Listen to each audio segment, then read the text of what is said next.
to call the Lubbock City Council to order. We are in a regular scheduled meeting today, and we will begin with work session this afternoon. Before we begin work session, I'd just like to give you just a quick overview, Council. We've got really, after citizen comments, we have two items. We're going to handle 1.3 first. That's a brief report from staff regarding COVID-19 update discussion, and it would include both financial impact, some of our health numbers, operational adjustments, et cetera. Following that, we'll get a report from the Lubbock Economic Recovery Task Force. That'll be Mr. Massengale and Robert Taylor and Dave Marcinkowski. That should be 45 minutes worth of the presentations, of about a little less than 30, and then some time for discussion. And then following that, we'll look at just briefly at the draft of the new emergency declaration. And we've blocked an hour and 15 minutes total for this. And then we'll go to executive session for the items that are listed on our executive session agenda for today. Okay, so let's go now to citizen comments, item 1.1 on our agenda today. Courtney, how many citizen comments do we have? We have one from Faith Shockey. Okay, so we will, at Council, as you'll recall, in our modified digital world, those citizen comments for work session, which are specific to the items on work session, and that would be the items that we're going to have tonight, which is the only item on our regular agenda tonight, items 7.1 and 7.2. That's what citizen comments for this piece are about. We will have a citizen comments tonight in regular session for those that might want to comment on items other than 7.1 and 7.2, so things that would be on the consent agenda. Okay, so rules apply. 3 minutes worth of comments, and I'll turn it over, Courtney, to you. Thank you. Okay, this is again from Faith Shockey. I'm reaching out regarding the discussion of masks in public. While I can attempt to understand the thought process behind requiring citizens to mask, I believe it is an overreach on our liberties and has no real data to support infringing on our civil rights to choose what we wear in public. Though the argument can be made that it helps deflect droplets from spreading when we cough or sneeze, the same could be said if we simply cough or sneeze into our elbow, as we have been taught and practiced since our childhood. I have specifically asked my grandfather, who works in infectious disease, as well as multiple local doctors, about the effectiveness of wearing masks in regard to COVID-19. And all of them have said unanimously that the masks don't work to mitigate the spread, as has been pushed by the media. I personally believe the push to wear masks is more founded in the psychological purpose of giving physical representation to the virus we cannot see, to further perpetuate the hysteria. Requiring citizens to wear masks when they would otherwise choose not to is a violation of personal civil liberties and freedom. I personally do not believe they are necessary. There are others who will not go into public if forced to wear them because of the claustrophobia, and still others who are simply uncomfortable around people wearing masks. I believe the economic and mental anguish already ensued upon our communities has gone far enough. To further push unnecessary and unproven mitigation efforts on the population will have even more long-term repercussions on our economy, mental and emotional health, and our trust in our local and federal government. There are thousands of citizens who do openly choose to wear masks already. I'm asking for my family and thousands of others to not approach this by mandate or requirement, but simply give us the real data-based facts and allow us to decide for ourselves whether we think it is best to wear masks or not, and instill in us a renewed sense of confidence that this situation has not been taken too far out of hand by our elected officials. Thank you for your time, Faith Shockey.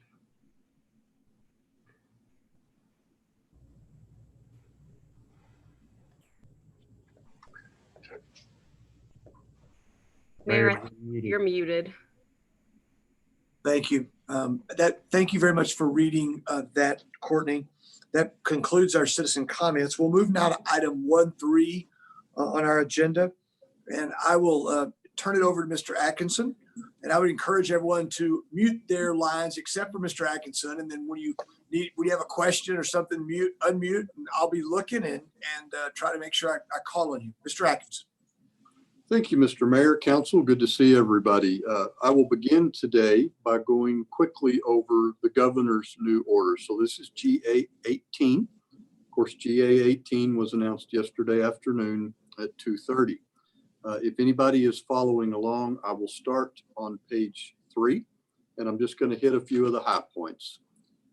At the top of page 3, and this is where we talk about gatherings, the governor notes that every person in Texas shall, except where necessary to provide or obtain essential services or reopened services, minimize social gatherings, and minimize in-person contact with people who are not in the same household.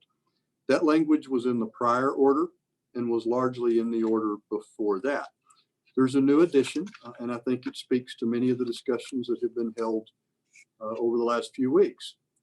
Specifically, the order calls out that people over the age of 65 are strongly encouraged to stay at home as much as possible, to maintain distance from any member of the household who has been out of the residence in the previous 14 days, and if leaving the home, to implement social distancing, good hygiene, environmental cleanliness, and sanitation. Moving on, I think reopened services are really kind of the relevant part of this. And I'll go through what the governor has called as reopened services. Note that these all they start at 12:01 a.m. Friday, May 1st. So this Friday morning, as soon as we roll past midnight, these are now the reopened services. First, in-store retail services at up to 25% of the listed occupancy of the retail establishment. Second, dine-in restaurant services, also still subject to the stated 25% of the total listed occupancy of the restaurant. Now there is a call out here, and that call out notes that this is only restaurants that have less than 51% of their gross receipts from the sale of alcoholic beverages. So the 51% rule, what we think of as a traditional bar, would be over the 51% and is not included. But again, dine-in restaurant services. The third, movie theaters that operated up to 25% of the total listed occupancy of an individual theater. So if you have a 4-plex or a 6-plex, each stands on its own. Shopping malls operated up to 25% of the total occupancy. However, food courts, play areas, and interactive displays and settings remain closed. Food can be sold. The food court, the dining area, is what is closed. Museums and libraries may open and operated up to 25% of the total occupancy. There's an interesting nod here for those counties that have 5 or fewer cases, and there are a number of those in Texas. Counties that have 5 or fewer may file what is called an attestation with the Department of State Health Services. The rules we covered just a moment ago apply, with the exception of 25% is changed to 50%. The next, and this is now on the top of page 4, services provided by an individual working alone in an office. So on this one, you really have to jump into the book that is Open Texas, and it gives you a little bit of hint of what this is. This is not saying a front door, a single office, and nobody else. This is talking about an office setting in which the individuals have individual offices. Now, I would remind council, we have had essential services open for a long time. The majority of your professional services are included in the essential service category. This does not affect them. This is an attempt to open offices that were not previously declared an essential service, provided that those individuals are working in an individual office. Golf course operations comes up next. Local government operations that include county and municipal government, but it's specific to permitting, recordation, and document filing services. Of course, we maintained those all throughout here at the city. We continue to maintain them. So this is a nod to those others. The final call out are such additional services as the governor may declare by a future order or proclamation.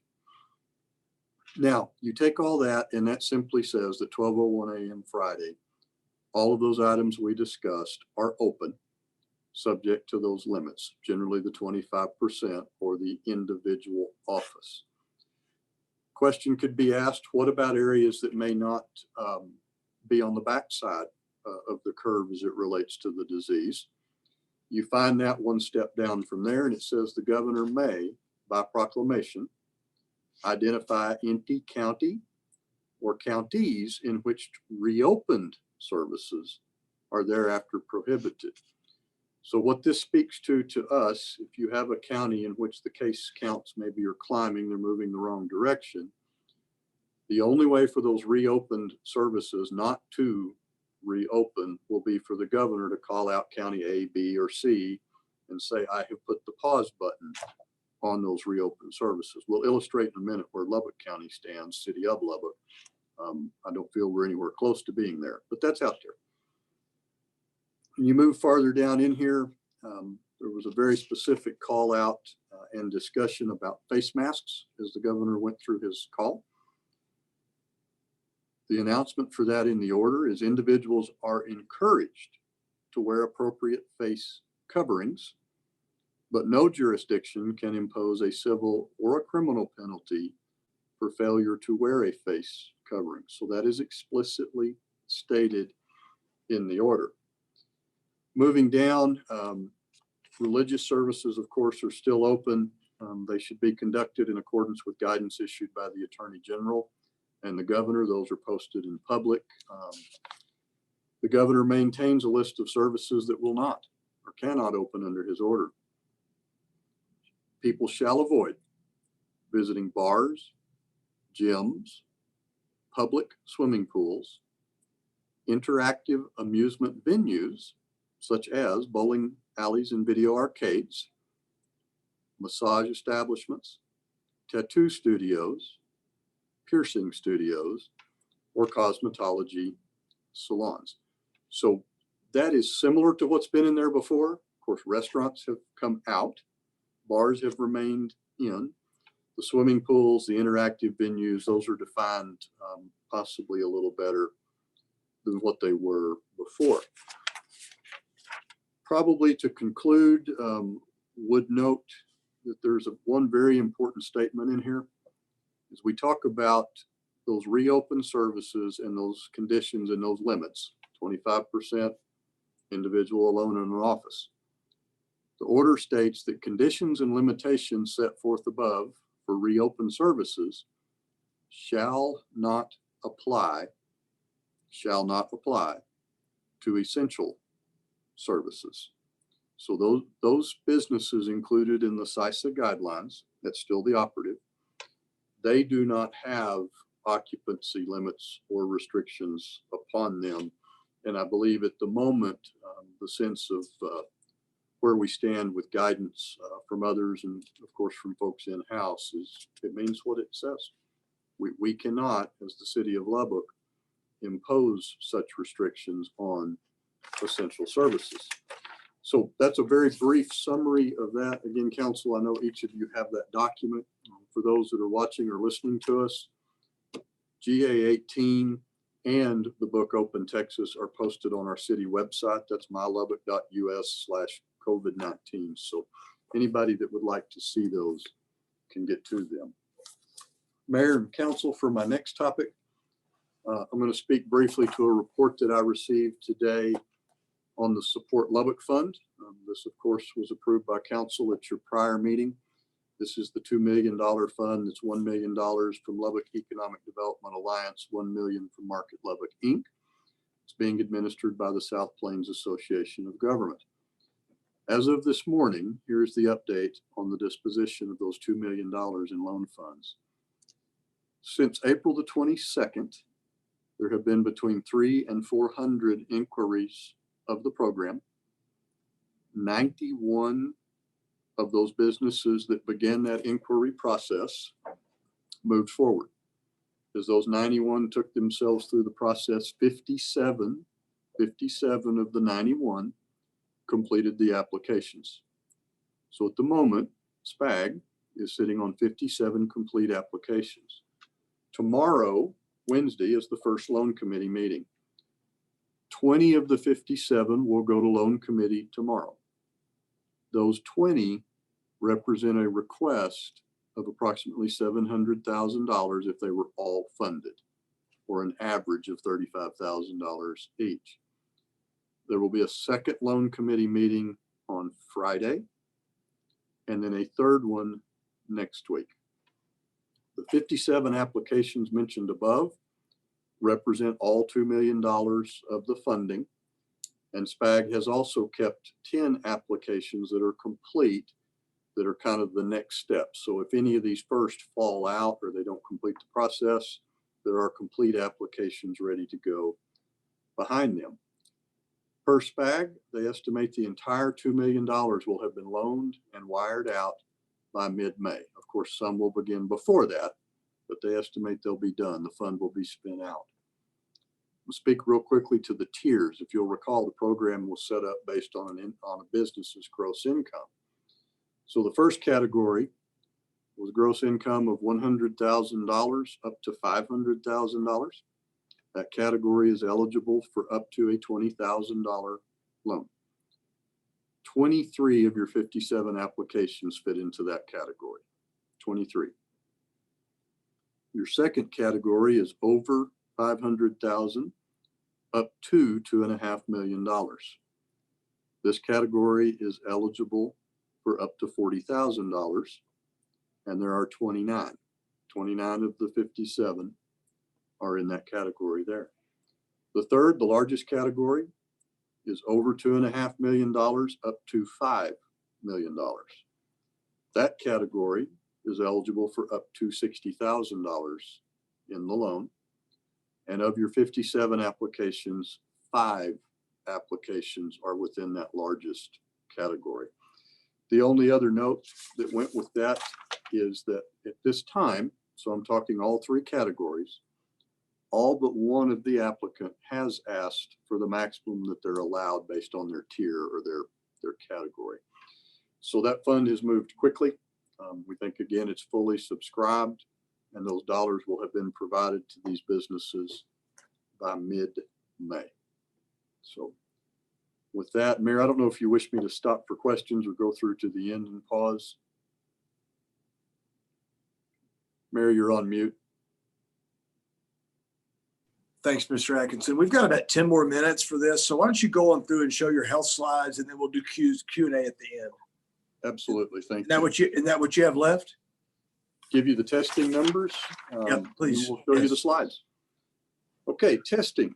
Lubbock continues to maintain a testing rate 2 times the state average. As of yesterday evening, there have been 6,615 tests administered in Lubbock. Our testing rate is growing at about 270 tests per day. We do expect that to move up faster. The Walmart drive-up clinic at 114th and Quaker did open Friday. You'll see us and Walmart both begin to push some more public announcements on that.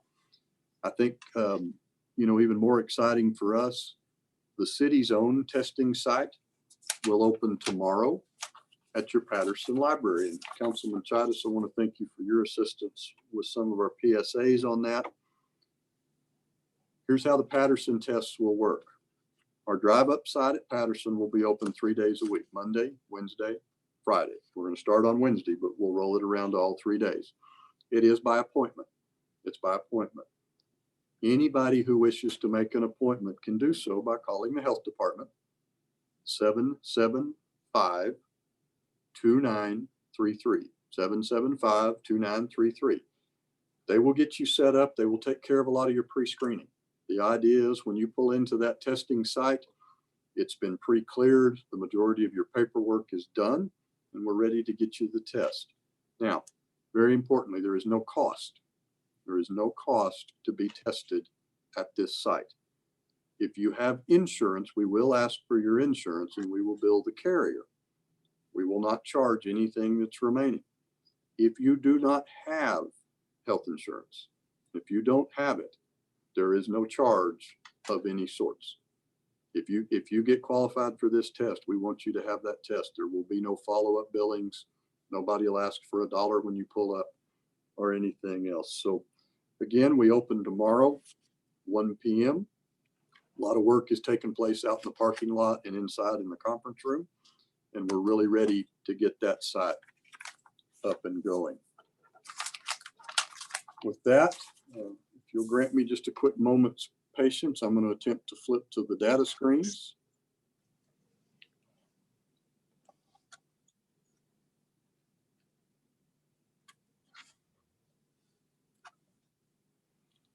Okay, and if this is working right, there should be a pie chart on your screen, COVID cases by race and ethnicity. You're good. You're good. You're good. Yes. Okay. We'll walk quickly through these, Council. We had these available a week or so ago. These are updated as of yesterday evening. So slide 1 does show you the cases by race and ethnicity. This is countywide. This is countywide. I'll move to the next slide. This slide displaying, unfortunately, the deaths within the community. These are displayed by sex and by age. I don't think it's difficult on that to see what has become the common knowledge. COVID-19 has its most severe effects on those populations that are a bit older. And in fact, if you look at the chart for Lubbock, there have been no deaths below the category that includes the ages of 50 to 59. No deaths. Moving to the next. This is our death count by race and ethnicity. You see the layout there. That is relatively similar to the demographic of the community. It is not exact, but it is similar. We continue to update our geographic data. So the slide you have before you here, and do note that the only way to plot this is based on the home zip code. So this is not indicative of where it might have been contracted. It is indicative of where the infected individual lives. So this one is all cases. This is the totality of your count. You can see that in terms of residency, the two zip codes that have been hit the worst are 79424 and 79416. So that's southwest and northwest part of the city. But again, these are plotted to the full extent of the county, and those zip codes continue out across the county lines for that. I'm going to go to community acquired. So same geographic data, but this is only the subset that have community acquired cases. And of course, community acquired means we can't identify the particular source of infection. So again, you're plotted by zip code.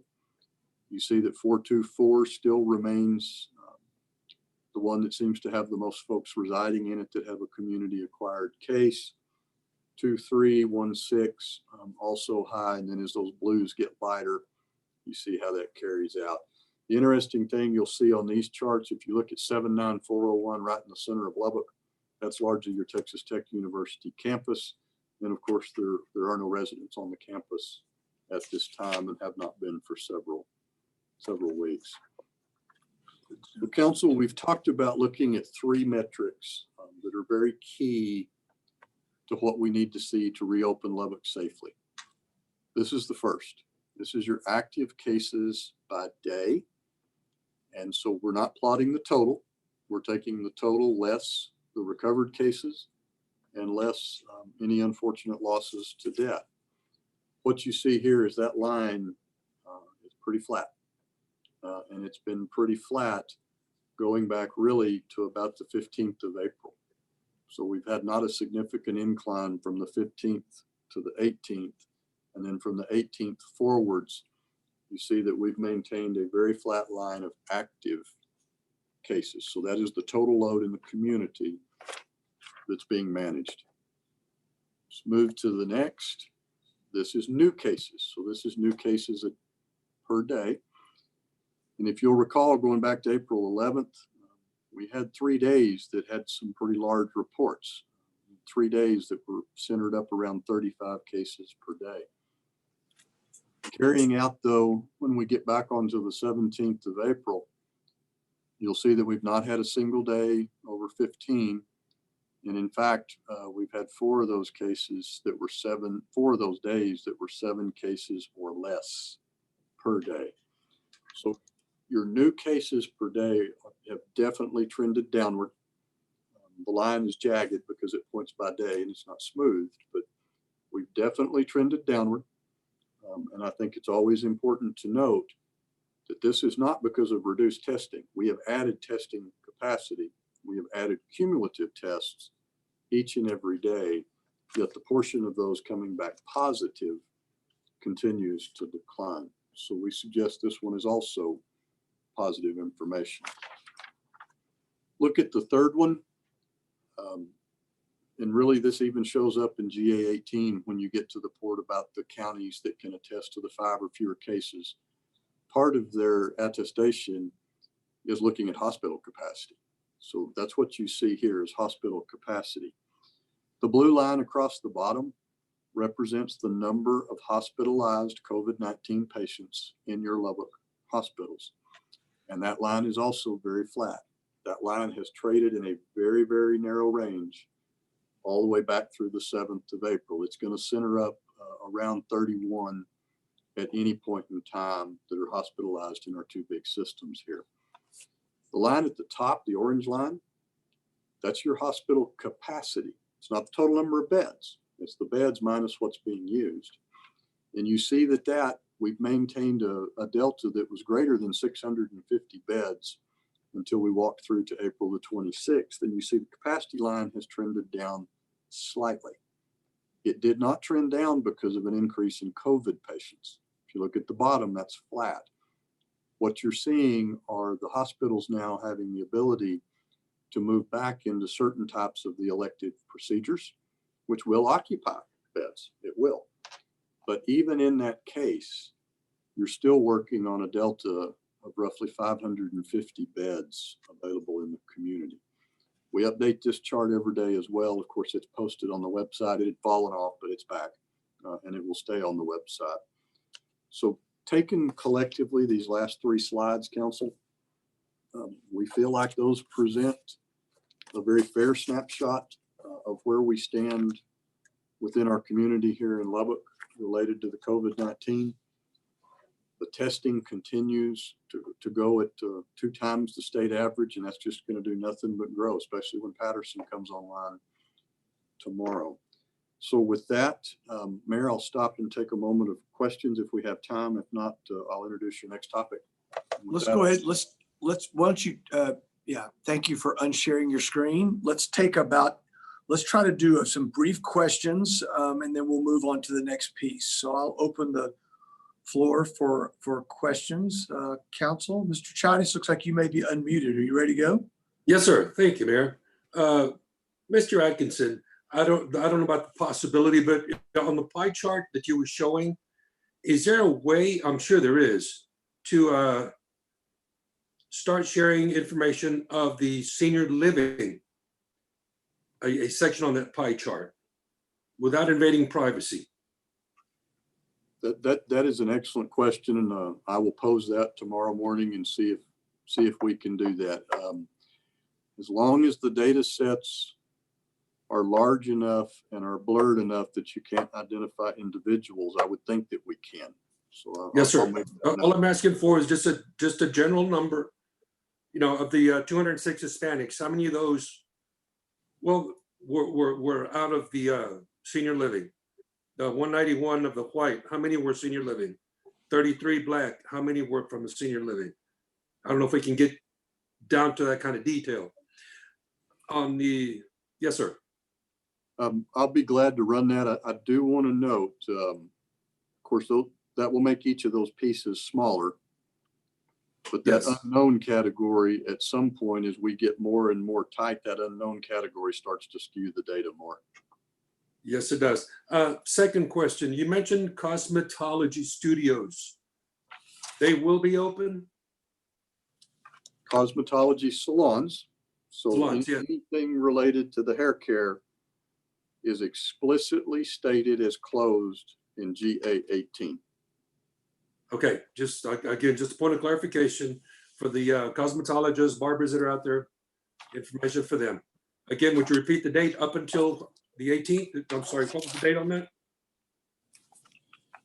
Governor Abbott yesterday in his press conference indicated that the target date for phase 2, which we presume includes those things that are called out as closed now, the target date for that was May 18. 1/8? 1/8. Yes, sir. 8. 1/8. Okay, 1/8. Okay. Thank you, sir. However, I would add to that, Mr. Chattis, he suggested that as 1/8, but his order is only effective through the 15th, which is 2 weeks from Friday. So it contemplates him doing something between now and then. Okay, and the reason I bring that up, they're a big part of the community, as all small businesses are. But I've been receiving quite a few calls from the barbers, cosmetology people. They want to start working, but again, let's see what the Economic Task Force has to say about it also. Looking forward to it. Thank you, Mayor. Thank you, Mr. Chattis. Mr. Christian. Yes, sir. I have a question back onto your original information about new rules and regulations. And I just wanted a clarification in regards to the rules that are now applying to essential businesses versus those rules that are applying to what you called reopened businesses.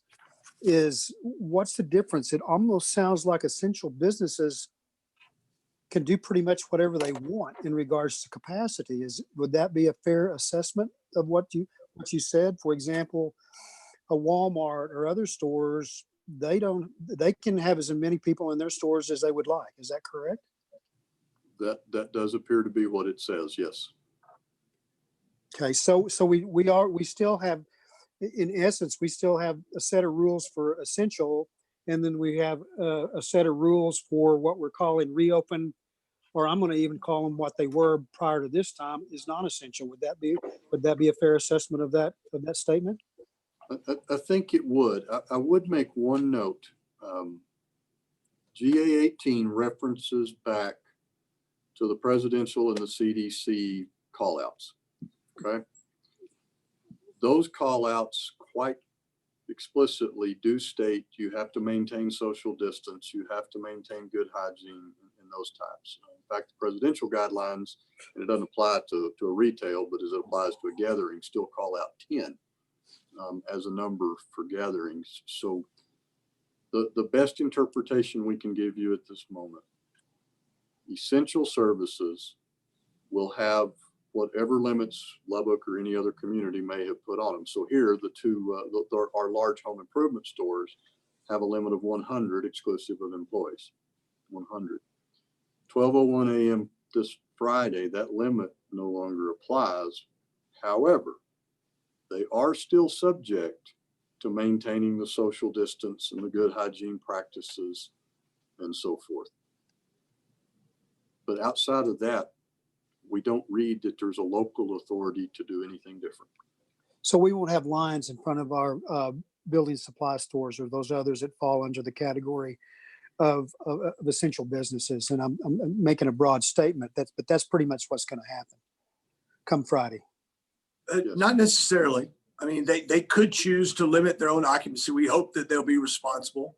We have a call with them tomorrow. We've invited them to it. Mr. Massingill's invited to a phone call to try to talk through that.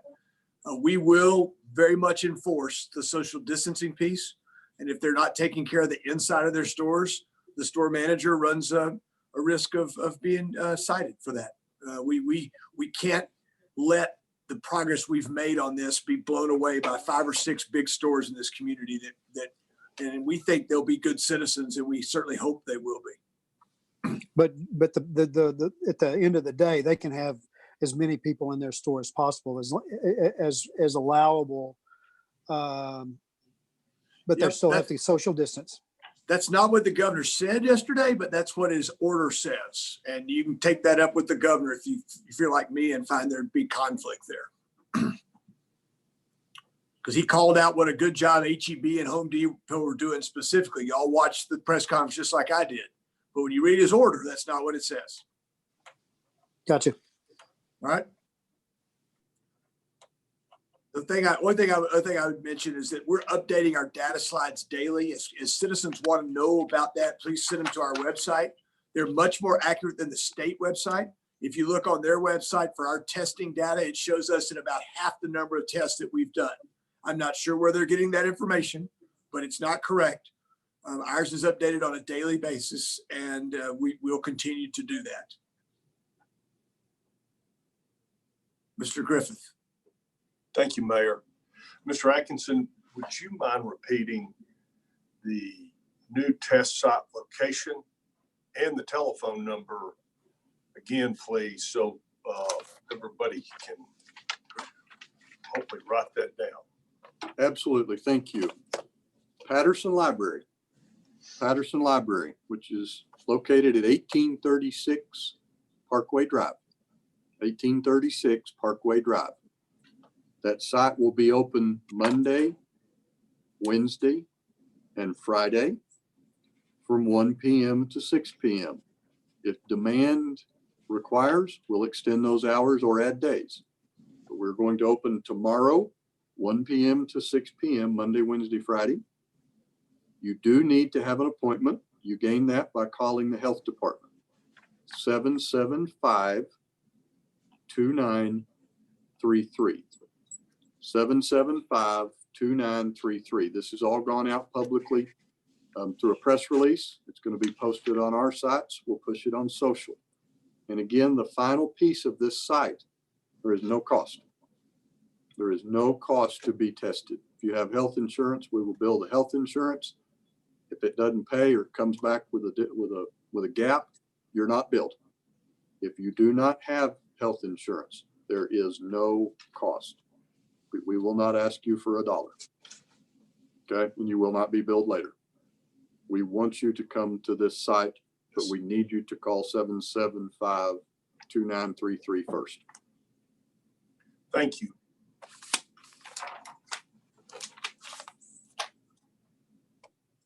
Okay, let's move on to item 1.2. It's certainly related to this, and any question that you might have from 1.3 that you didn't get to ask, we could ask it. Mayor, on Ms. Patterson Harris had her hand up. I'm sorry, Sheila. I have mine up, but I can wait. Ms. I had a couple things. Number one, I just want to say a thank you for the Patterson branch test site. I am hoping that we'll be able to really get some folks that are in need of being tested, in addition to the piece that is no charge, I think is a big plus for me. I'm glad that you answered that question that I was going to ask Mr. Atkinson regarding pushing that information out. I know that we have the basic information on the health department website through the COVID-19. Having something that's going to go out a little bit tighter, I think is really going to be beneficial. I have a question with regard to the movie theaters and the 25% of occupancy. And with the understanding that there are up to 16 different theaters, separate theaters. Are we talking about 25% of the total building's capacity? Or are we talking about 25%? Are we only going to limit 25% per each theater? Because if we're looking at the facility, everybody may go want to see one movie and know that means no one else will be allowed to see something else.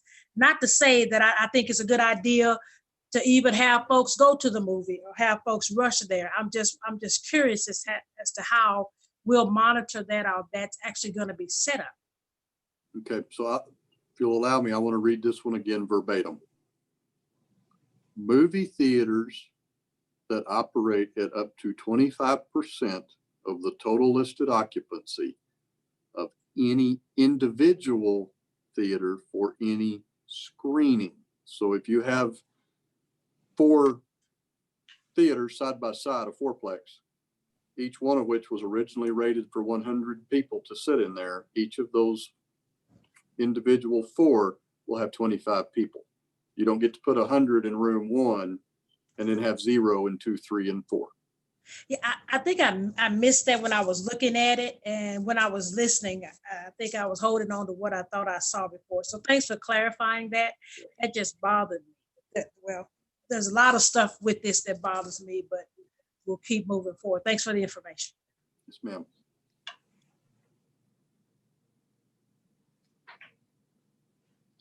Okay, I think Ms. Joyce said she would wait till our the next You piece. want I me know to we'll have wait? time. It doesn't matter. Okay, let's just, if you don't mind, let's do that. Well, I think once we hear from the task force, that we'll have a more robust discussion both here and then we'll post it for executive session too. Well, this is really about 79416. Okay, please. Okay, go ahead. Okay. Because 79416 is in my district. And I want people to know that is related to the nursing home situation. So I don't want everybody to get scared and go running in different directions. That was a very unique situation where we discovered some issues there. So we're okay. The other one I thought was kind of funny, 79424, is that district where we have the annexation wiggles, as I call them. I don't know if the people who live outside the city within 424 are the reason for that. I don't know, but I thought it was kind of interesting. And the last thing is I have had someone to tell me that when Mr. Atkinson announced that we were making our hand sanitizer in one of our city departments, that they thought that all of us were using that. And I wanted him to repeat who's using the hand sanitizer that's made by one of us. Bless you. Thank you. And yes, ma'am. And I think I've got the exact numbers. I believe that we have made 6 liters of that product. It is being made by your labs that process our water and our wastewater tests, so the full-blown chemical labs. All but 2 of those liters are actually out at the EOC. So that facility continues to run 7 days a week. It has now for more than 6 weeks, and there's not yet an end in sight. Putting that out there, that's where I've got the largest group in a single space. That's also a group that we're not allowing new folks into it or folks to come out of it. We're keeping it contained with where it is. And we're using that product there. I think there are 2 bottles of that product here in City Hall. What's our logic behind doing that? If we can use our own product, anything else that's available, whether it comes in through the emergency management process or it's available in the market, we're not consuming it. It's available for others to use. And I've not given, none of it has gone out to anywhere other than those 2 locations. Thank you. Nice clarification. I think Ms. Joyce's point about the zip codes is is interesting too, because if you think about it, 03, 04, 07, 15, 16, 23, and 24 all go well outside the city limits. So it's not just the city. I mean, 23 and 24 and 07 go all the way to the county lines, both to 23 and 24 to the south, 07 to the west. So just where it's all on our website, you can look at it, but that's a very, very valid point. Okay, let's move on to item 1.2 in executive session. Mr. Atkinson. Certainly, Mayor, and if I might offer just a simple clarification, we're going to still stay in work session. It'll be 1.2 work session. I want to introduce Councilman. Duly noted. Wrong language. Thank you. I want to introduce Councilman Steve Massengale. Councilman Massengale is one of your 2 co-chairs of the Lubbock Economic Recovery Task Force. This next presentation will be the results that group has put forth. And it's been, I think somebody said it this morning, and I'll agree. I have never seen a community task force move so fast and do such good work in such a close period of time. With that, Mr. Massengale, I see you're unmuted. Mr. Yearwood, if you would promote the two panelists, that would be co-chair Robert Taylor and subcommittee chair, Mr. Dave Marcinkowski. Could do that. Thank you. Thank you, Mr. Atkinson. I'm going to pause here. I'd like to get Robert Taylor and Dave Marcinkowski on the screen before I make my comments. So if they could get promoted, please. There's Dave and there's Robert. Okay. Again, Mr. Atkinson, thank you. And thank you for the information that you shared with us earlier. We're all ready for a little bit of good news. I'll just want to make some brief comments. Before I talk about the task force, I want to talk about and just thank the city staff.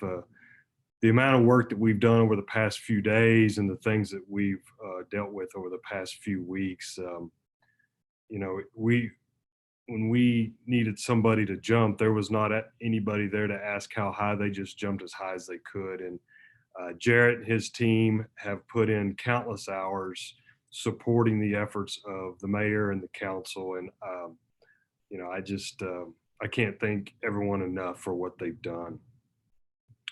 The task force, 22 people from our community, with the leadership of my co-chair, Robert Taylor. We first met on April 20th. This is a group of people from our community that represent a very broad base of businesses and organizations. They bring a lot of ability, mental ability, and they understand how to innovate. They also understand how to move fast and make decisions. And we've done just that. The work we've done over the week and a few days feels like, Robert and Dave probably agree, it feels like we've been working on this for six weeks or something, but it's only been a week and a few days. I counted up, we've already had 12 meetings, hundreds of man hours, and lots of Zoom. I think we all look forward to having face-to-face meetings again.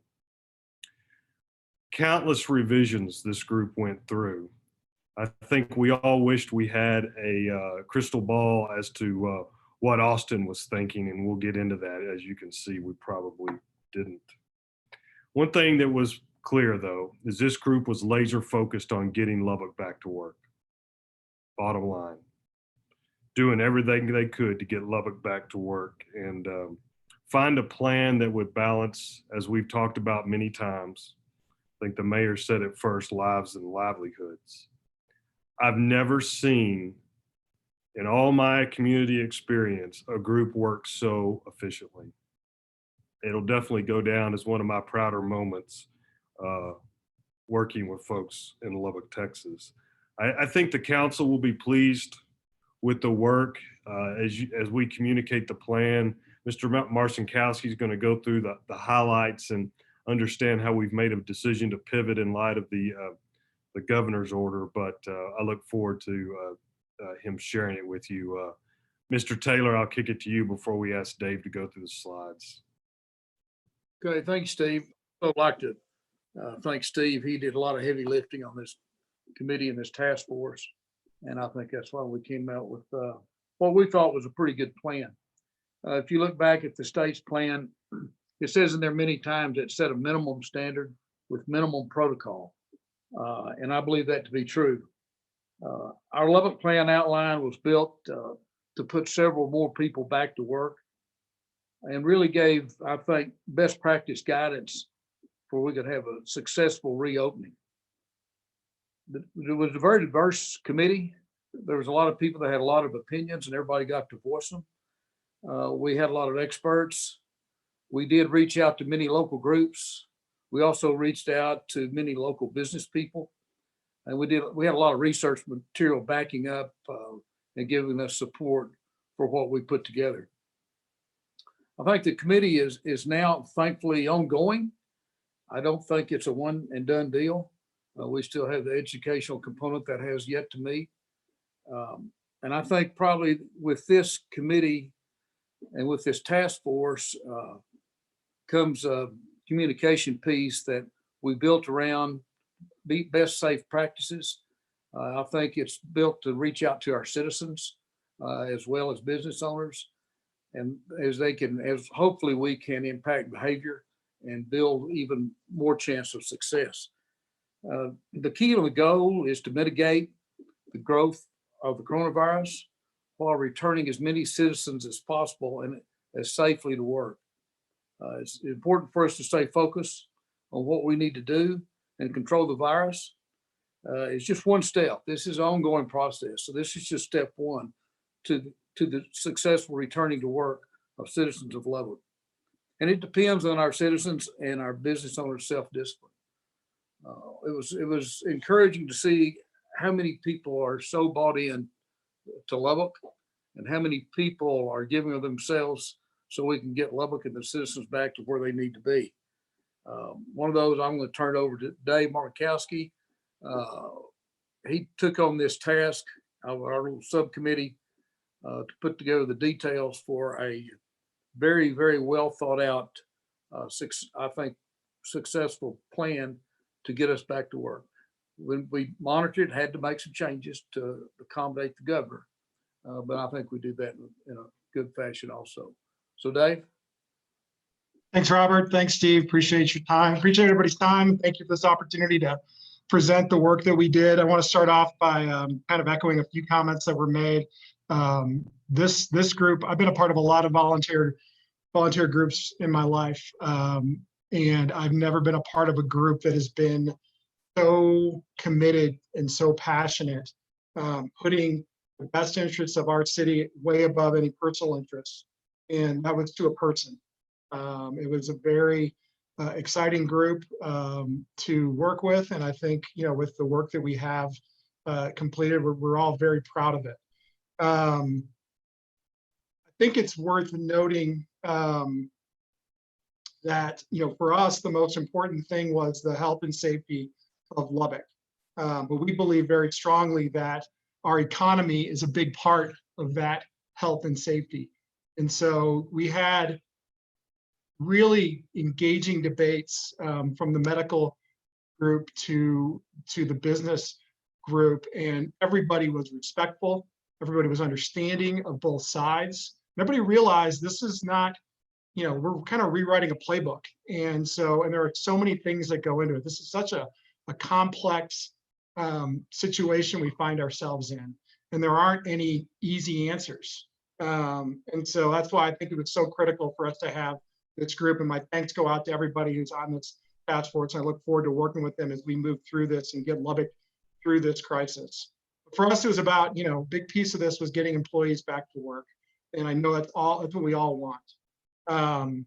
The governor's order yesterday, I can't imagine the challenges when you look at a state as large as Texas and as diverse as we are, how you can come out with, an umbrella of guidance like he did with GA 18 and his other two executive orders. And we know Lubbock was well represented by Mark McDougall and Carla Moran on that group.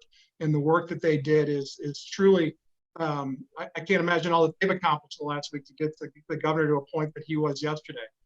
That being said, with all due respect, I think our task force was hoping for something more in terms of opening Lubbock. I mean, Lubbock is one community of many in the state of Texas, and we think, we have a different set of circumstances. And so I'm in the unique position to be able to share this with you. I'm also going to share with you some of the differences, because I think it's important for our citizens and for you as our city council to understand that where we were at 2 o'clock yesterday is not where we find ourselves at 3 o'clock today. And not that we're criticizing the governor, we understand his challenges. At the same time, there's a lot of folks we were hoping to get back to work this week. That being said, I'm going to go ahead and share my David, screen. Yeah, go ahead, Steve. Started here. Mark, could we bring up the slide deck, please?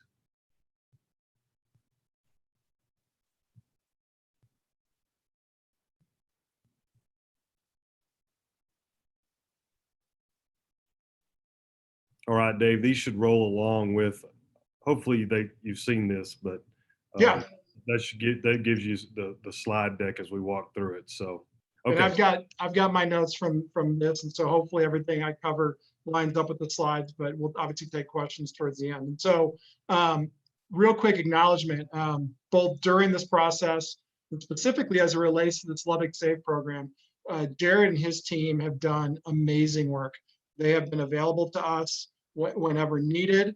They have gone above and beyond repeatedly, and I think this is a great example of it. So I'm happy to introduce kind of, I would guess the sugar of this conversation, which is the Lubbock Safe program. It's a voluntary certification program for Lubbock businesses. What they've created is a portal that'll be open hopefully sometime tomorrow, definitely before May 1st, when we're hoping to put this program in place. But what this is an ability for our businesses to go online and self-certify themselves to our list of requirements or guidelines that we're going to be sharing here during this meeting. And if they go through that process, they self-certify, they're going to follow that. Jared has assembled a team of his staff who will go out and actually present stickers similar. Can we go back to slide 1? That look just like this video image that when it comes up, that they can display in their window to kind of acknowledge that they're Lubbock Safe, meeting the guidelines that came from the recommendation of our task force. So our hope is the city council approves these guidelines, and if so, takes effect in lock and step with the governor's order of 12:01 a.m. Friday, May 1st. It's important to note, licensed or regulated businesses must follow the guidelines set forth by their relevant regulatory entity. Nothing in the Lubbock Safe guidelines supersedes, replaces, or excuses regulatory compliance. So what we did is we broke this thing up, and our initial area is general health and safety guidelines. These guidelines will apply to all categories of businesses, and with few exceptions, and those exceptions will be broken out by category that we'll show you as we move through each individual category. These go to the degree of go ahead, Steve. Well, I'm sorry. I was just making sure the slide deck was working. My apologies. It is now. Okay. So can we move to the next slide, please? And so this kind of covers what I just said, which is these are general safety, health and safety guidelines for all businesses. All exceptions and additions are noted in the following different sections by category. And so I'm going to quickly go through those with everyone on this video call. We are, as a group, recommending that hand sanitizers or hand sanitizer stations should be placed near every entrance of every business. Touchless preferred. So, you could have a Perel bottle next to the front door on a table, and that would accommodate this request. Where I'm going to have a problem with today, I'm going to ask Steve and Robert to kind of, and Latrell, and I want to thank Latrell too for her service on our task force. I'm going to have a really hard time because there's lots of places we initially used the word must that we're now having to use the word should. And so for the last week, we've been must. This is an opportunity. This is an area where we were trying to require hand sanitizer stations was our thought process. And now we're saying they should be placed. This is all based off of the governor's executive order. Face coverings are strongly recommended for all employees and for all customers entering any business. Now, there are going to be some exceptions when we get to restaurants and warehousing where face coverings, we are requesting those to be required of employees, not patrons. But in general, we're strongly recommending, and at the end of my presentation, we're going to share some PSAs that our communications group has put together that the community is going to, all of the mediums that are out there, media mediums that are out there are going to be sharing going forward, because we do feel it is extremely important for Lubbock to understand that we are in the middle of a crisis and we do need to take this extremely seriously. And we believe strongly it's been proven that face coverings help. We also believe in the liberties of our country, like that were shared earlier in this meeting. And so we are simply strongly recommending for all customers and employees to wear face masks. We want to reiterate the fact that at-risk people, those with pre-existing health conditions that COVID-19 has a tendency of causing real problems with, or our citizens over the age of 65, to please still stay home as much as possible.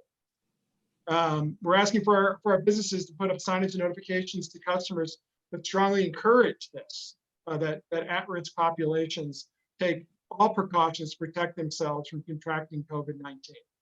I think that's critical for us as we move forward, because it's not just our at-risk folks who need to protect themselves. It is everybody else who needs to do the right thing as we move forward to also protect our at-risk population. This is not limited to just one group. This is a whole community coming together. Typical practice: 6-foot social distancing protocols throughout businesses for everyone from customers to employees. All employees need to be trained on appropriate cleaning and disinfection protocols, hand sanitizing, and respiratory etiquette. Employees, including volunteers, and I think that's important to note for our places of worship when we get to that. This is anybody who is helping, both paid and unpaid, should use hand sanitizers or wash their hands upon entering the place of work. And we strongly recommend that employees use hand sanitizer or wash their hands between customers as well. Can I go on the next slide?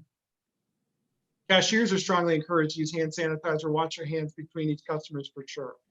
We're also asking for a barrier to be placed between the cashier and the customers. I think we've seen this at stores and restaurants. It may be something as simple as a couple of chairs or a small table, but to create a little bit more of a distance gap to ensure that 6-foot social distancing when people are cashing out. No, can you go back, please? I think we got a couple more quick ones to go over there that are important. Forehead temperature scan and health survey of all employees, including volunteers, to be taken prior to every shift. And anybody who fails, actually answers affirmatively to any of the health survey questions that our medical committee is providing, or has a temperature in excess of 100 degrees, needs to go home. And if you read the governor's guidance in his book yesterday, it goes on to say when they can come back to work, and we endorse that for sure. We realize that it may be difficult at this time to get a forehead temperature thermometer. And so we're asking, we're telling businesses to please use the health survey until you're able to get forehead thermometers. But our hope is that our businesses take that seriously enough to understand that we're asking for all businesses in time, in a very short period of time, to acquire forehead thermometers to be able to take the temperature of their employees and volunteers. Next slide, please. Touchless payment options should be encouraged. Frequently used work areas should be sanitized and cleaned every 30 minutes, like we've seen at like Market Street and other places. And then required signage, directional distance, markings on floor, employee sanitation guidelines, etc., be posted. I think Jared and his team are working through some signage to help our businesses out that we can offer as a supplement to this guidance. And businesses should take affirmative steps to comply with all, like we talked earlier, all public health regulations, sanitation guidelines, codes applicable to your industry. Stopping with this particular category for just a second, I will say, because I really want to stress this, it was our task force desire prior to the governor's announcement that all employees across Lubbock be required to wear face masks. We felt that was the right thing to do. We understand where the governor is coming from, and again, we support him. But we think it's important for everyone who's watching this to understand that our hope was to really to give guidance to our employers and our employees to create the safest environment possible as patrons began to frequent their establishments. Closed shopping malls, so South Plains malls and the like. We've got a few additional guidelines from our general health and safety guidelines that I want to share now. Per the governor's order, it's 25% occupancy limit for the enclosed common area based on the fire marshal rating. Real important to note, this excludes employees of the business. This is just patrons at 25%. We have acknowledged with people close to the governor that that was the intent of his desire. That being said, there is the concern that that could change because it was a gray area, but we're advocating for employees to be left out of that 20% occupancy limit number. We're also asking that children under the age of 18 should be accompanied at all times by an adult parent or guardian at enclosed shopping malls. Per the governor's order, food courts, dining areas, play areas, interactive displays, and other settings which facilitate social gatherings should remain closed. Real quick, I just want to kind of give some caveats. Our initial hope was to get 50% occupancy as a task force, not 25%. But per the governor's orders, we are fully supporting his desire to start at 25%. We hope and pray that he moves that to 50% at phase 2 May 18th. Large store, big box retail. You know, Randy, I want to kind of speak to this because your observations are correct as it relates to what we believe the governor's order is saying, which is these are potentially essential services, especially as it relates to a Walmart or a Home Depot. And this guidance, you know, kind of opens up the door if they are essential for them to have more than what we're requesting. Our hope is, though, is that the big box retailers out there who are watching this in Lubbock listen to the concept that we're trying to show here, which is based off its size. We created 3 different categories of buildings: 30 to 45,000 square foot facilities, 200 people, or limit of 25%, whichever is less. 45 to 60%, limit to 25%, or 250 people. And over 60,000 square foot facilities have an occupancy limit of 25% per the fire marshal rating, or 300 people, whichever is less.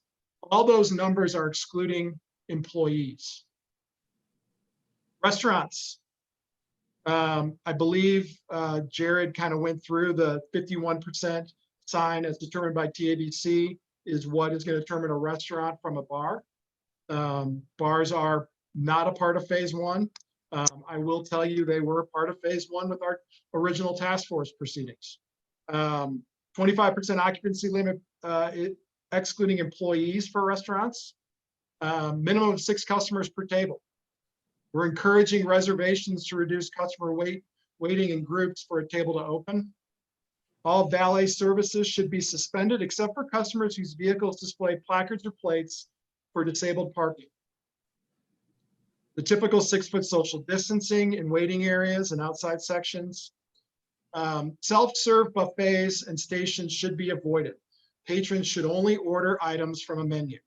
So, you know, this includes drink stations, I believe, and everything else. Like, yeah, customers should be given a new cup with each drink refill.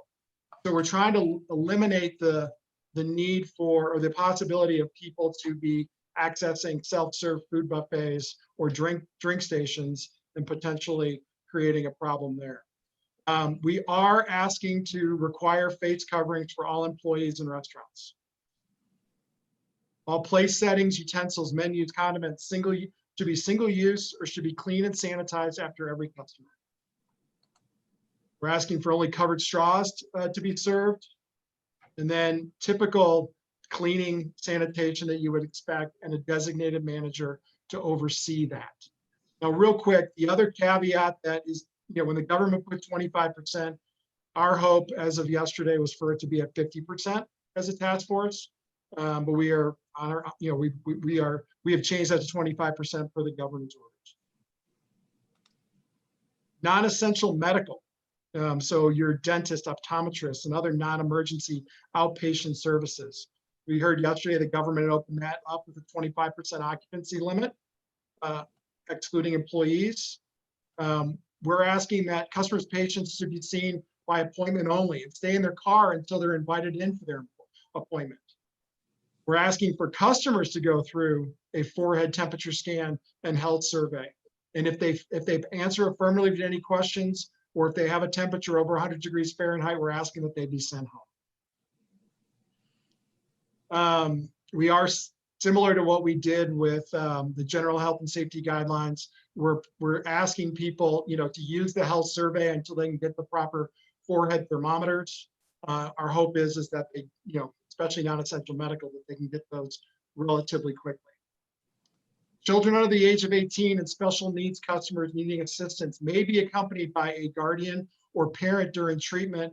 And we're strongly encouraging that those guardians or parents to wear a face mask when they go back with their child. Employees treating a client are strongly encouraged to wear both a face shield or a face mask. Employees are encouraged to wear gloves and dispose of those after every use. And work areas and equipment are to be cleaned and sanitized after each customer. Child care providers. So in a lot of cases, we were able to find guidance that helped us to craft our guidelines.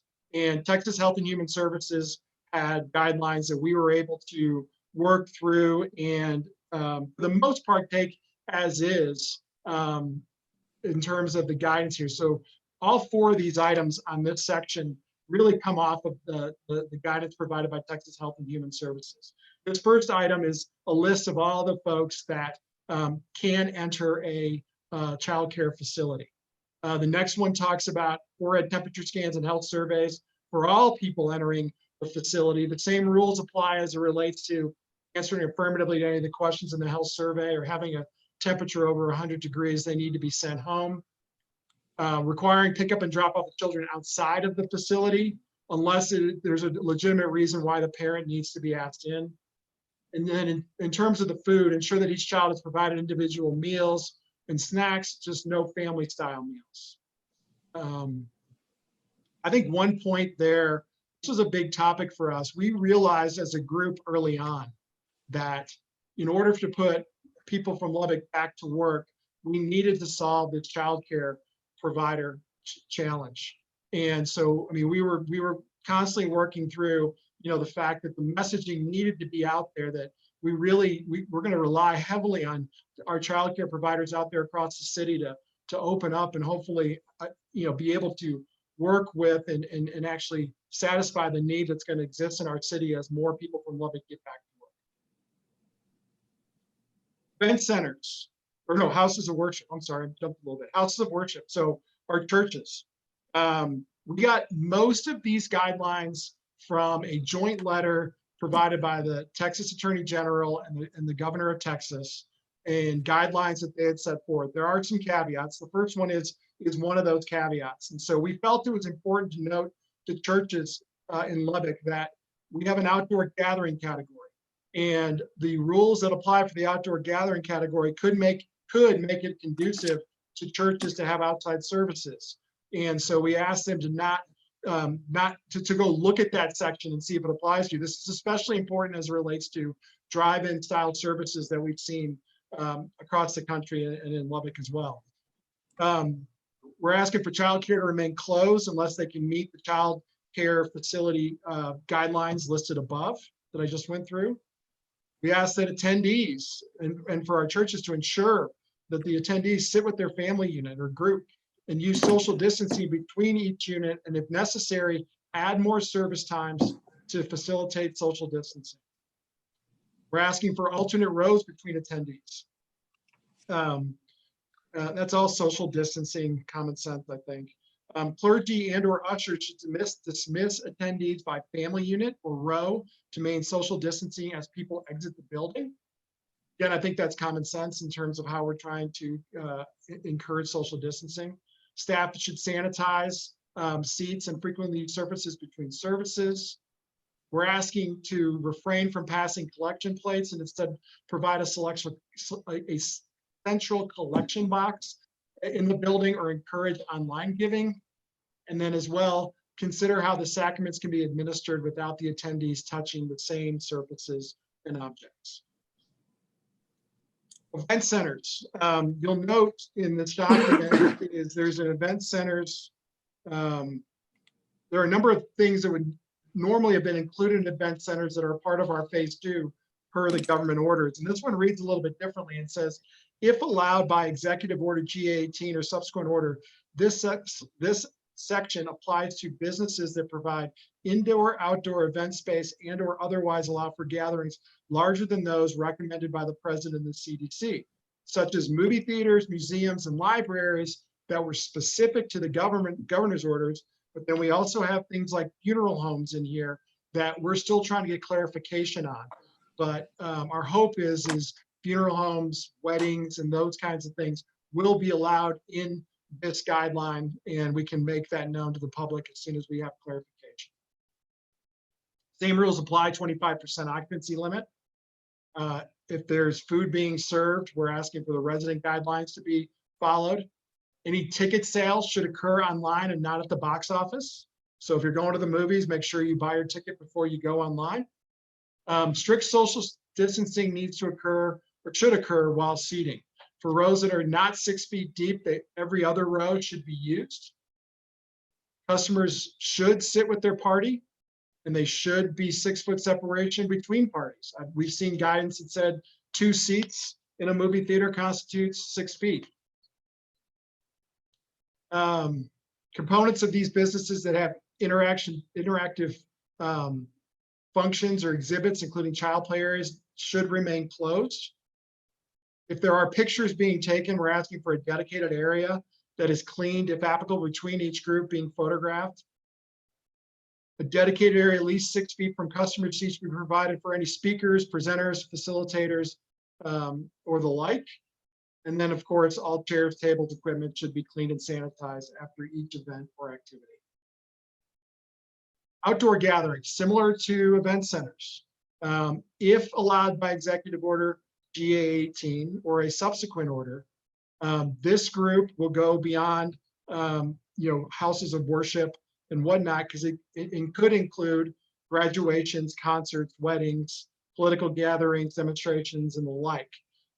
Since these were not specifically stated in GA 18, we're still looking for a little bit of guidance from the governor and his staff as to whether or not we can include them in this section. Typical social distancing guidelines are required. We felt it important to reiterate that face covering should be strongly encouraged. Food and drink should be kept in a designated area. Relevant restaurant guidelines apply to this category as it does with all the other categories that have restaurant services. Same rule as above as it relates to pictures and having a dedicated area for that can be cleaned between use. We're asking for advanced social distancing between the speakers, presenters, facilitators, and the first row of seats of 10 feet. All table, chairs, equipment, etc. should be cleaned and sanitized before and after the event. We're asking for all trash to be cleaned up 2 hours after the event, and have a manager responsible for inspecting that area to ensure everything is as clean as the area was prior to the event. And then, of course, all participants should comply with all laws and regulations of the city of Lubbock. We had some requests about outdoor farmer and flea markets, and so we put a category together for that. And it's really just, same rules apply from the outdoor event category. For this, if there's food being sold or served, then the relevant restaurant category guidelines apply. If there's goods and services being provided or sold, then the relevant non-essential retail category applies. Final group that's in our guidelines for phase 1, warehousing, distribution, and manufacturing. We received some great guidance from groups in Lubbock in this particular area. All the general health and safety guidelines apply. Employees and customers within these facilities should be able to practice social distancing at all times while doing their job. It is a critical piece to this puzzle. People need to be able to work and still practice social distancing. All key touch points should be cleaned and sanitized every 2 hours. All touch points on MHE equipment, hand trucks, etc. should be cleaned and sanitized before and after each shift or between operator changes. This is another area where we're asking that all employees wear face coverings upon entering and in all common areas. Face coverings may be removed if they're trying to utilize voice-activated equipment. Tractors, disinfectant wipes or spray should be provided to sanitize cab interior, touch points, door handles, etc. at the beginning and end of each shift. And drivers should be able to practice social distancing and wear face covering while making deliveries. Hand sanitizer should be made available for use in the cab of the truck. Now that concludes phase 1. I want to kind of quickly go through our thoughts on phase 2. Initially, personal care businesses were a part of our phase one offering. Obviously, the governor has asked that that be omitted, and so we moved it down to phase two. But our hope and prayer is that things happen the way they need to in order for the government to open that up when we go to phase two. We had fitness gyms and facilities in our phase one initially. And same thing, since the governor has taken those out, we moved those down to phase two. We also had bowling alleys in our phase one, and those got pushed back to phase two with the government's orders. We did have nightclubs as part of phase two. We added bars to that per the governor's orders, but we did have bars as a part of restaurants in our initial phase one. Public swimming pools were always a part of our phase two. Amusement parks, arcades, and bounce houses were always a part of our phase two. And then youth and adult team sports were always a part of our phase two. We felt, especially with youth team sports, with the schools being closed, it was not right to be having team sports going on at that point in time. Additional areas that the governor particularly pointed out as potentially phase two or somewhere down the road: massage establishment, tattoo studios, piercing studios, cosmetology salons, trade schools, and those kinds of things are all omitted per governor or GA 18. I will tell you, we had those a part of phase one with our initial offering. And that, I think, concludes my report. Steve. Dave, thank you so much. You did a great job. It's, as you can see, council, quite a bit of work went into this. And at this point, I'm very glad for you to see it. I'll turn it back over to the mayor and go. Well, I want to just thanks. I texted Steve while Dave was presenting about how remarkable the detail was. I've seen a lot of reopening reports or plans in the last week. I'm not sure I've seen one. In fact, I know I've not seen one that's this well done. So Dave, Robert, Steve, Luttrell, and the other 18 members of your and the experts you had along with you, you did a great job. Thank you very much for your work. Can I say one more thing before? I mean, I did leave something out that I forgot to bring up. Please, Dave. Because I think this is critical. The medical committee that we had was made up of some amazing folks, and I can name them if you want, but just to give you an example of the way that we work together, because I think it's really important. Our medical group had strong feelings towards face coverings and requiring face coverings, and they had different types of facilities that they were worried about being more conducive towards the spread of COVID-19 than others that we may or may not have been including in phase one.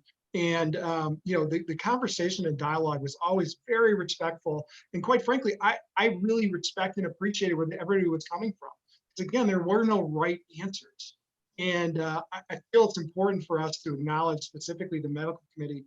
But really, we have an education committee that's made up of a great group of people, a medical committee. We have our task force, our mini committee that we had working on these guidelines, and we had another one for communication. And the work that they each did and the way that they worked together, it was truly remarkable, Mayor. And I think you should be proud of the fact that you've got dedicated citizens in this town who have such passion for our great city. Yeah, thank you, Dave. I'd underscore that. I've said publicly before, I'll say again, that every one of these citizens that we called to ask them to serve, they said yes. And some of these are very, very busy people and have practices that in the medical profession, as an example, and you know how difficult it is for a medical professional to take time away from his or her practice to be on a committee, but willing to do that. So I'm thankful for that. And I want to point out that your work's not done. And so there's still work that's being done, and it will be very instructive to us as we move forward. Steve, before we go to comments on this, Jarrett, would you make a couple of comments about the proposed new emergency order that we'll be considering tonight? Because I think it fits. And Steve, you want to? Yeah, I'm sorry, Mayor. Let me interject. We've got 3 short videos that we need to go to finish this presentation. And just let me, for clarification, our group broke into 4 committees. We had our medical committee that Dave referred to that were vitally important to help us make our decisions. We have an education committee. We have a communications committee, and then our Get Lubbock Open committee, which was chaired by Mr. Marcinkowski. So if you would indulge us, what we feel like is so important as we move forward with the Safe Lubbock program is communication. So with that, I'm going to let Mr. Yearwood tee up 3 PSAs that have already been produced by our communication team. Lubbock is reopening safely. When you do your part, we can make Lubbock safe again. I'm Michelle with Market Street. I have 3 kids and a mother with stage 4 lung cancer, so I wear a mask to do everything to protect my mother and to protect our guests. I wear my mask, you wear yours. Keep a 6-foot distance. Wear your mask. Wash your hands. Don't let your guard down, as we can't afford to go backwards. Together, we can keep Lubbock safe and open. Lubbock is reopening safely. When you do your part, we can make Lubbock safe again. Hey Lubbock, we're open, and our businesses are ready and excited to serve you. But remember, stay safe, and that we're in this together.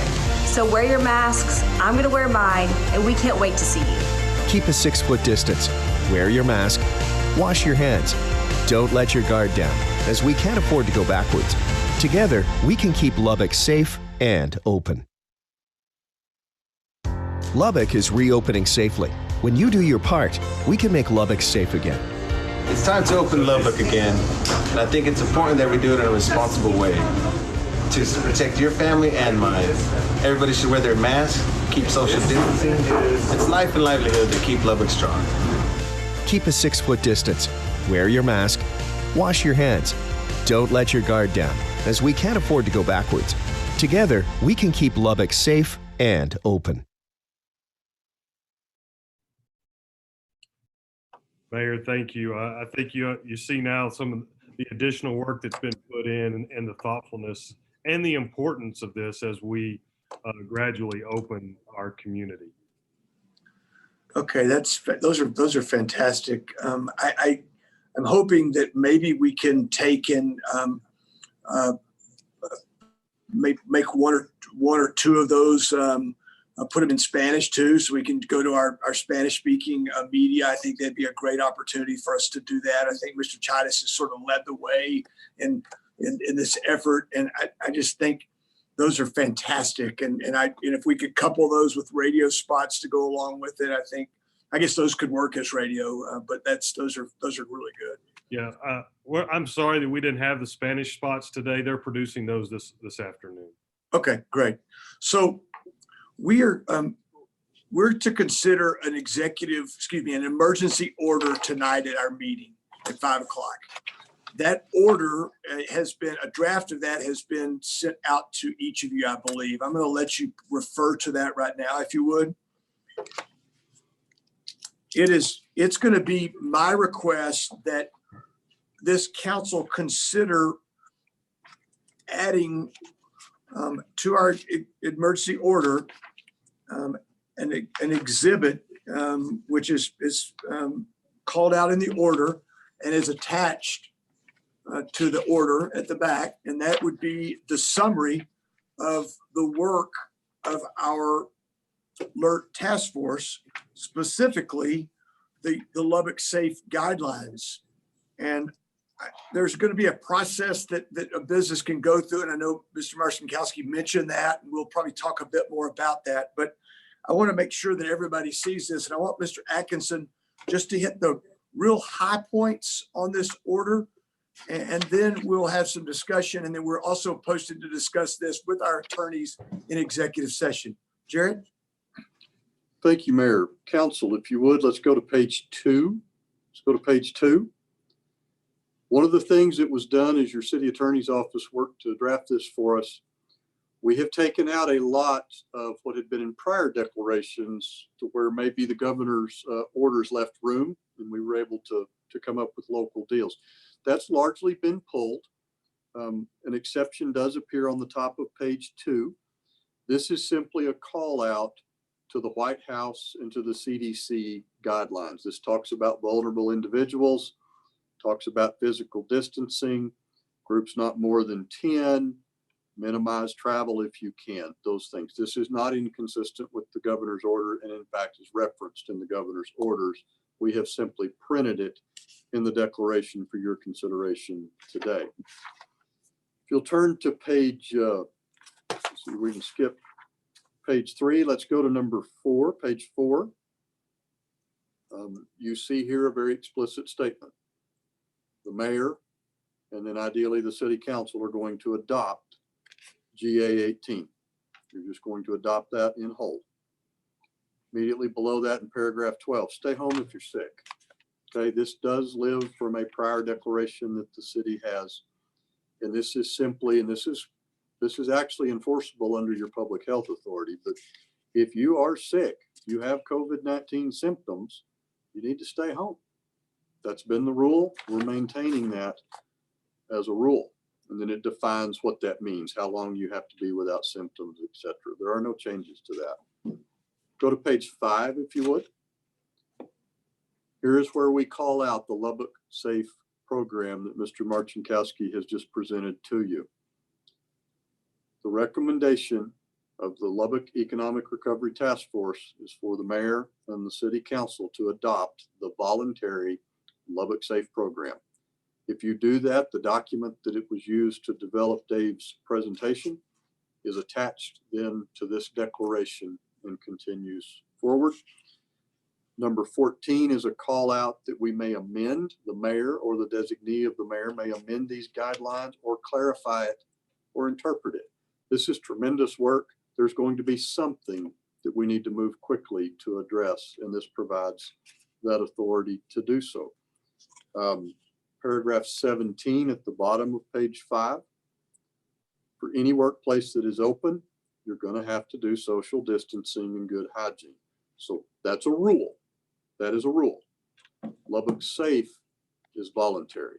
It's an opportunity for businesses to certify to their customers and to their staff, hey, we're going above and beyond. I think Robert Taylor mentioned minimum guidelines. You've got a voluntary way to demonstrate you're doing more than that in Lubbock Safe. But in number 17, regardless of whether you choose to participate in that or not, you're still going to follow those good rules. The final item I would point out to you is on number 24. It's bottom of 6, top of 7. As the governor's GA 18 is set to go through May 15, so is this one. We know the governor will have to come back and issue an update. We expect the mayor and the city council to do the same. Of course, you have a city council meeting, regularly scheduled meeting on May the 12th. Mayor, council, I'll stop there and take a question if you'd like. Why don't we go to Ms. Joy? She served on this in this effort and was very involved. Latrell, I'll let you start with comments and any questions you might have. You're muted, Latrell. Probably for me, it's more about comments than questions. I have to acknowledge what Steve Messengill said and what Dave Marcinkowski has said. But I think we need to take our hat off to Dave.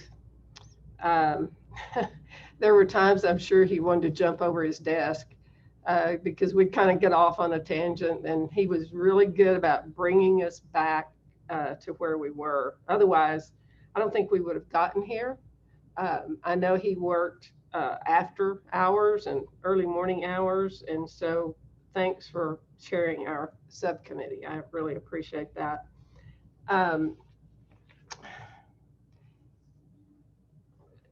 People have talked about willingness to compromise and look at both sides, and I think that's good. They've talked about conferring with the state strike force. We had cooperation there, which was very helpful. But at the top of the list, every time we got down to an issue, it's what's best for the citizens of Lubbock. And that's what this is about. I expect a healthy discussion today from council. And I know there are a lot of issues that medical would like to see us address that we can't. But I think we've done the very best we can with what we have. We're going to follow the governor's order, but at the same time, the body of the work that's done by the subcommittee will live on in our Keep Lubbock Safe campaign. We cannot do this by ourselves. The council can't do it. The committee can't do it. Law enforcement can't do it. It really boils down to the citizens of Lubbock buying in and saying, hey, this is what we can do, and we're going to do it. Because otherwise, it's just words on a piece of paper. And we don't need that. There are too many of us who are vulnerable. You know, this is really not about me or it's really about looking out for other people. And if we look out for other people, we'll be looking out for ourselves at the same time. So really proud of this group. I learned a lot about restaurants. I learned a lot about retail because people were willing to share, and they were willing to share the good and the bad. So I'm anxious to hear from the rest of the council because we've not really had that input at this point. So I'm going to stop, and I want to hear from my fellow council people. Thank you, Ms. Joy. Let's go to the Mayor Pro Tem, Mr. Griffith.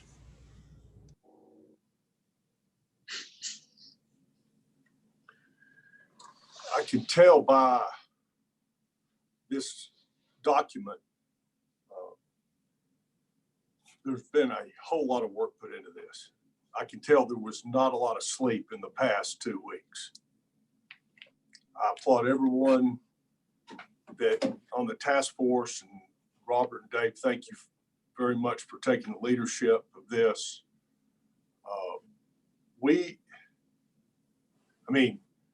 There's a whole lot to it. To your point, there's a lot of categories. So it's amazing to look through this, the work that y'all have done.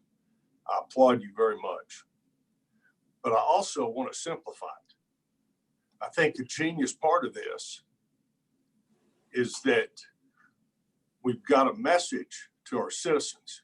3 things, even I can remember 3: social distancing, wear a facial covering, and wash your hands. So it's really pretty simple. If folks will do this, this helps us get through this. Thank you all very, very much for your work. I'm humbled by everything you guys and girls have done. Thank you. Thank you, Mayor Pro Tem. Let's go to Mr. Christian next. Myself, thanks, Mr. Mayor. This is really incredible work. There's a couple of things that come to mind immediately, and it really has to do with what Ms. Joy said about we can put all these rules in place and we can make all these recommendations, but if people don't follow them and don't understand the magnitude of what may or could happen in the future if we don't abide by some of these rules. I just encourage the local businesses to think about their business, their business model, and what their business entails. Mr. Massengale and I had a conversation on Sunday. Is what he might put in place in regards to the Matador might be very different than what another store in regards to keeping his business safe and out of danger of being infected by COVID viruses. You know, face masks and face coverings have been obviously a big controversy. But in regards to Mr. Massengale's and I's conversation, I mean, there's a lot of things that business owners can control. But the one thing that they really can't control is knowing the health conditions of the customers that's walking through their door. So, you know, it sounds kind of a little bad, but it's not meant to be. The most, especially the smaller merchants, smaller square foot merchants, they have to assume that every customer that walks in their door is an asymptomatic carrier of COVID-19. So they're going to have to put some things in place of how they present the merchandise to their customers. Do they require all of their customers to wear a mask? Because, hey, I'm in a very, very high risk category.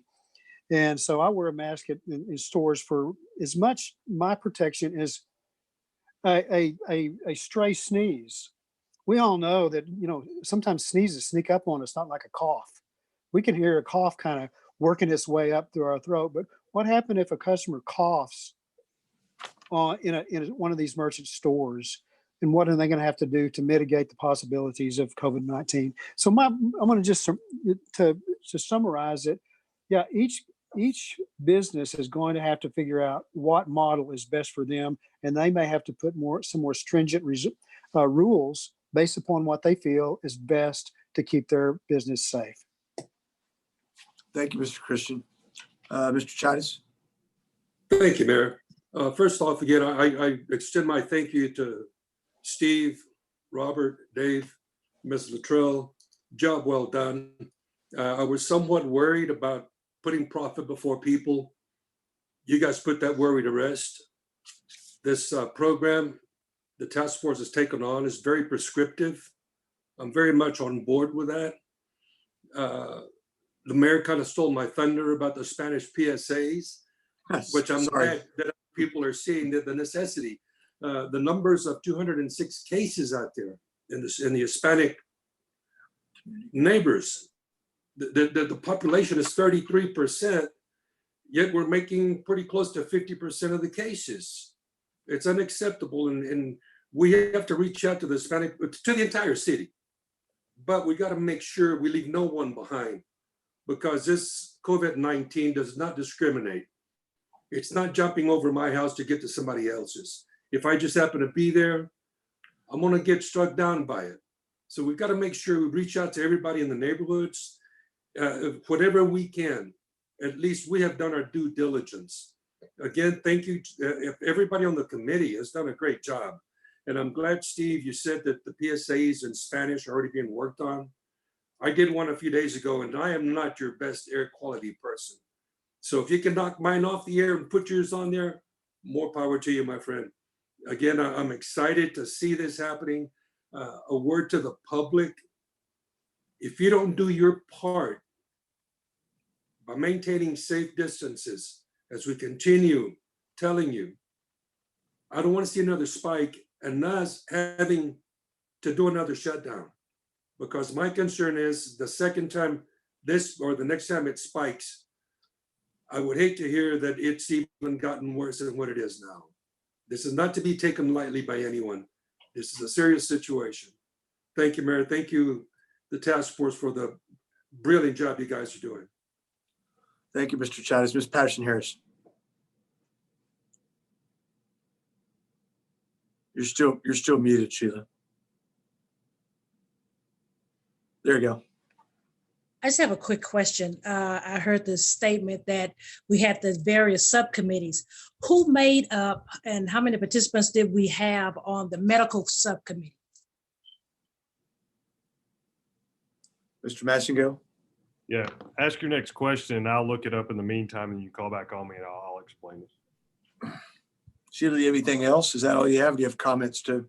That was my main concern. I just want to make sure and that we keep in mind throughout this and anything, that anytime we're dealing with the community, we want to always make sure that we're hearing and including every area of this city.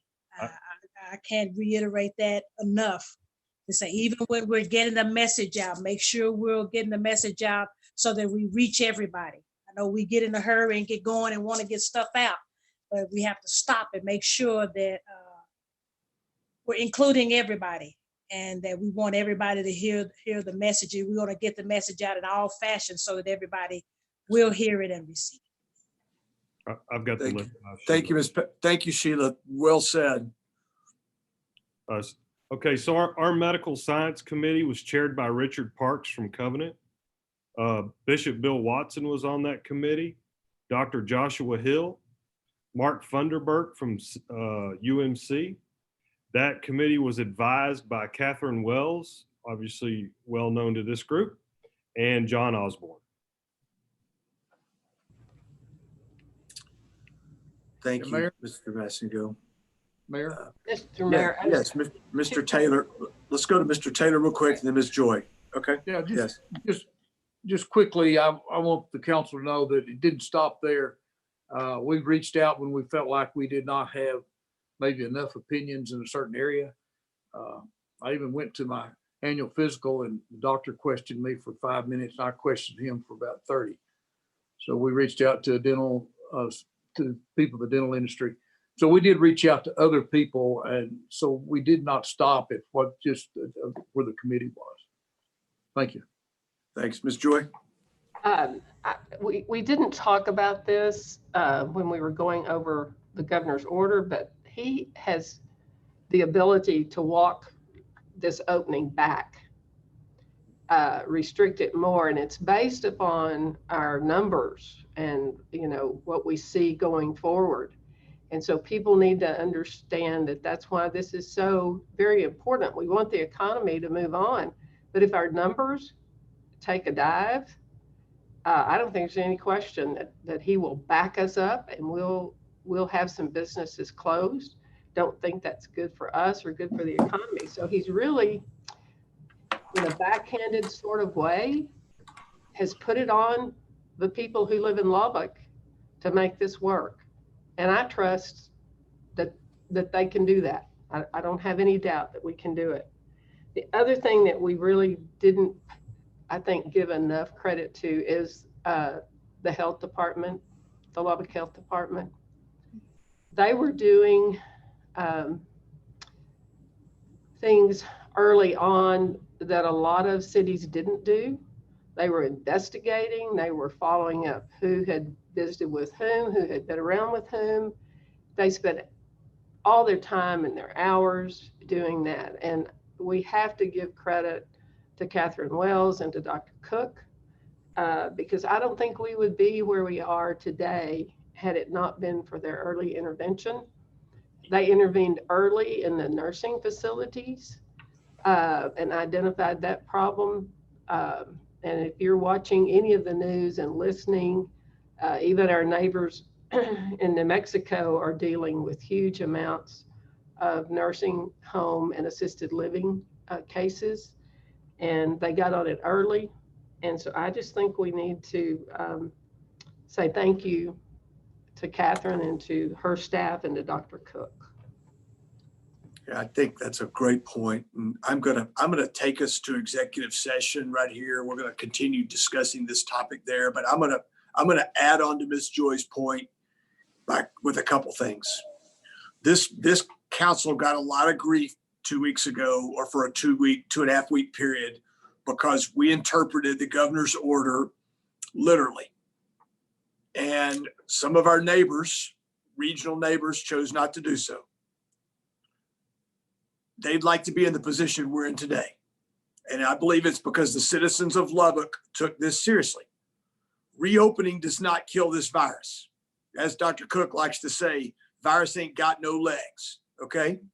And we've got to continue to do the right thing so we can prosper. And when I say prosper, I'm not talking about businesses prosper. I mean us live our lives, be able to go to football games this fall, be able to send our kids to school, be able to safely visit our grandparents in adult homes.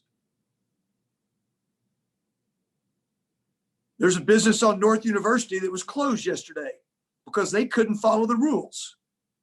Our health department, our public health official have been on point the entire time. In fact, a lot of what you see from the state, I might add finally, on some of these senior living facilities is what we've been doing here. And our folks are actually in conversation with the CDC about what we've learned. This contact tracing that the governor talked about yesterday, we've been doing contact tracing since case 1, and we'll continue to do it. And we've got volunteers from the Health Science Center, medical students that are helping us do certain things that the health department does, and nurses from LISD helping us do certain things so we can put more of our RNs from the health department out doing contact tracing. That means that we want to know where that person who's positive has been so we can keep people safe. That'll continue to be our goal as we reopen. The keys got taken away from us yesterday. We were encouraged a month ago, 6 weeks ago, to take the lead and do the best things for our community. Well, the keys were taken away. And that's the governor's prerogative. But we're going to offer another through this recommendation, we're going to offer what I think is a Lubbock safe model that the state will copy, because I believe it puts our citizens in the very best position to both enjoy retail, enjoy business, but to do it safely. Mr. Mayor, before you move on, is if you might just briefly, so how will somebody opt in to this program? Great question. Let's sort of end with that. We'll go to executive session. We'll do our business there. We'll come back out a regular session at 5. We're going to come back out at 5 tonight because we've scheduled we have a very brief meeting, as you guys have seen from our agenda. And we have a 6 o'clock press conference tonight. And I think it's critical that we roll at 6 so we get this on the news. I think it's to the point of sharing the information. So Mr. Atkinson or Mr. Massengale, if one of y'all would explain the way someone would opt in to Lubbock Safe. Mr. Atkinson? Thank you, Mayor. We have currently, it's behind the electronic curtain, so to speak. We currently have a website that's set up. We have a web address. We have all of that. A business that chooses to participate in Lubbock Safe will go into that website. It's a self-certification to start with. They'll certify, I will follow the general conditions. It'll take you to the next deal. I am a restaurant, therefore here are those other guidelines. They certify that. We get their business name, contact information, etc. A couple of things happens then. Generates a notice back to staff. I have 20 staff members, as Mr. Marcinkowski mentioned, that are ready to go, and they will deliver those decals that the business will be able to place so that their customers see it, their employees will see that. We will go as fast as we can and get all of that delivered. We'll also list businesses by name. They've chosen to do this. They've gone through that certification. We will list them. We've been in very close contact through the alert with the Chamber of Commerce and with others. We're going to do everything we can to let the public know these businesses have chosen to go above and beyond. We will get to the point that we'll be able to go back and do inspections, and certainly we'll respond if there's a complaint. But these people are making a choice to do more, and we're going to go as quick as we can so that 12:01 a.m. Friday, they're ready to take off running. Mr. Atkinson, I'd be happy to help deliver those. Thank you. Mr. Mayor, I think you're on mute. Hey, thank you, Mr. Christian. We may take you up on that. Okay. Once again, thanks to Mr. Taylor, Mr. Marcinkowski. We're gonna move to executive session now. Council will hold executive session today for the purpose of consulting with city staff regarding pending or contemplated litigation or settlement agreement, and to hold consultation with an attorney under section 551.0 section 071 of the Texas Government Code.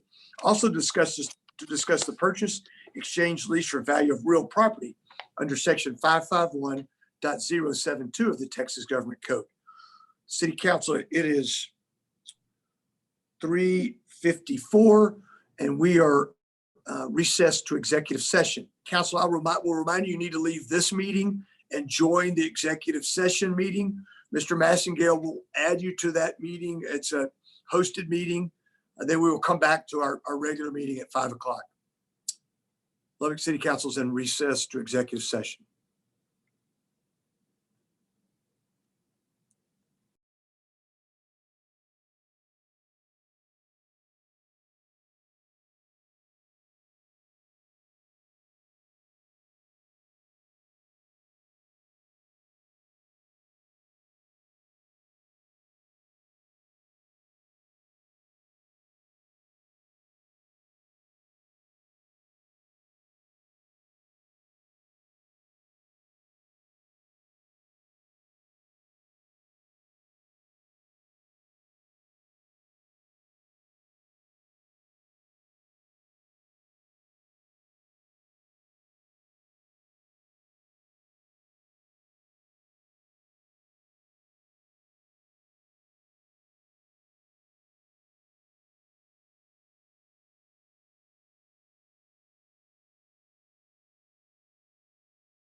Hello, Mayor. Are we about ready to begin?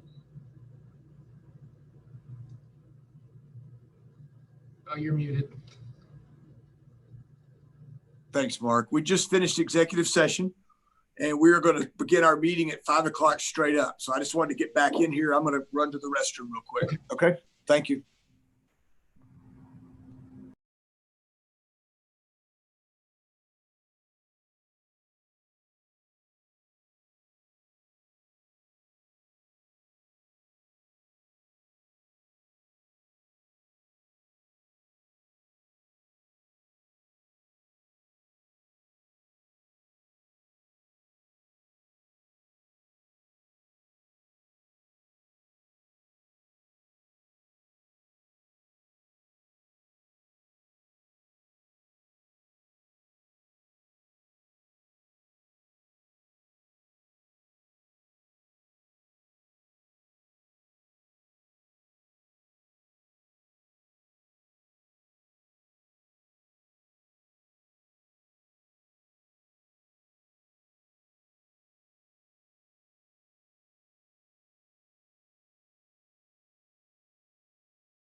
Pastor Mannon, this is Mark Yearwood. Can you hear me?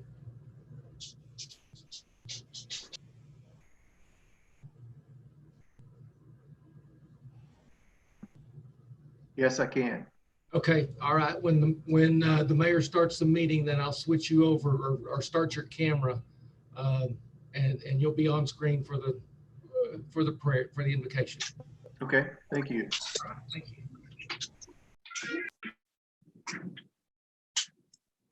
Mr. Yearwood, can you tell me if we have all the council members on? If we do, we'll get ready to start. We have 4 of 7. Would you please keep me posted since I can't see them coming in? Would you please keep me posted on that? Sure, certainly will.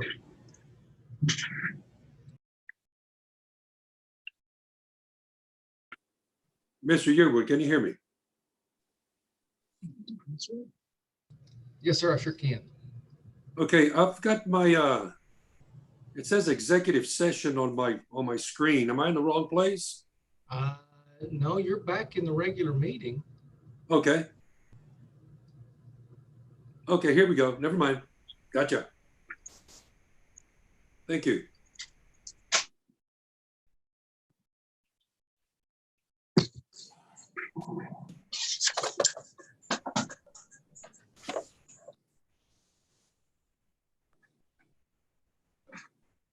Where are we still at?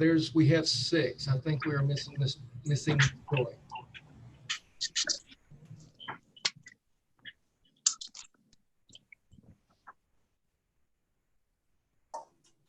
Mr. Yearwood, I see Ms. Patterson Harris, Mr. Massengale, Mr. Griffith, Mr. Chidas. Yes, sir. And I see Mr. Christian's chair. So we're waiting on, just waiting on Ms. Joy. Is that correct? That's right. Okay, please, if you let me know when she joins, we'll get going. Yes, sir.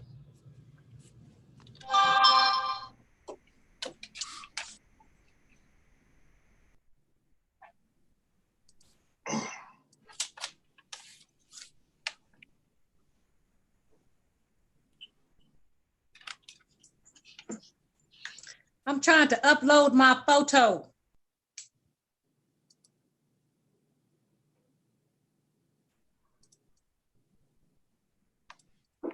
I guess you guys not gonna help me. Y'all just ignore me, huh?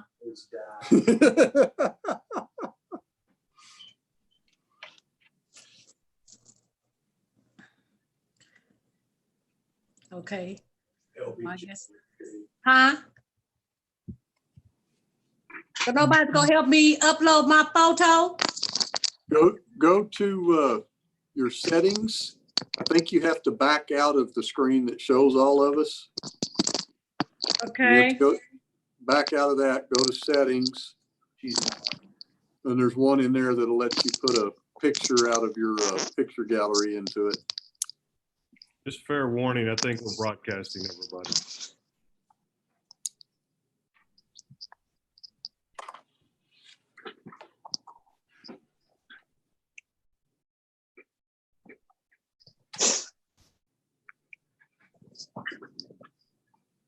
Counselor, we're waiting on Ms. Joy. As soon as she joins us, we'll begin our meeting. Pastor Mannon, it's good to see you. Thanks for being with us today.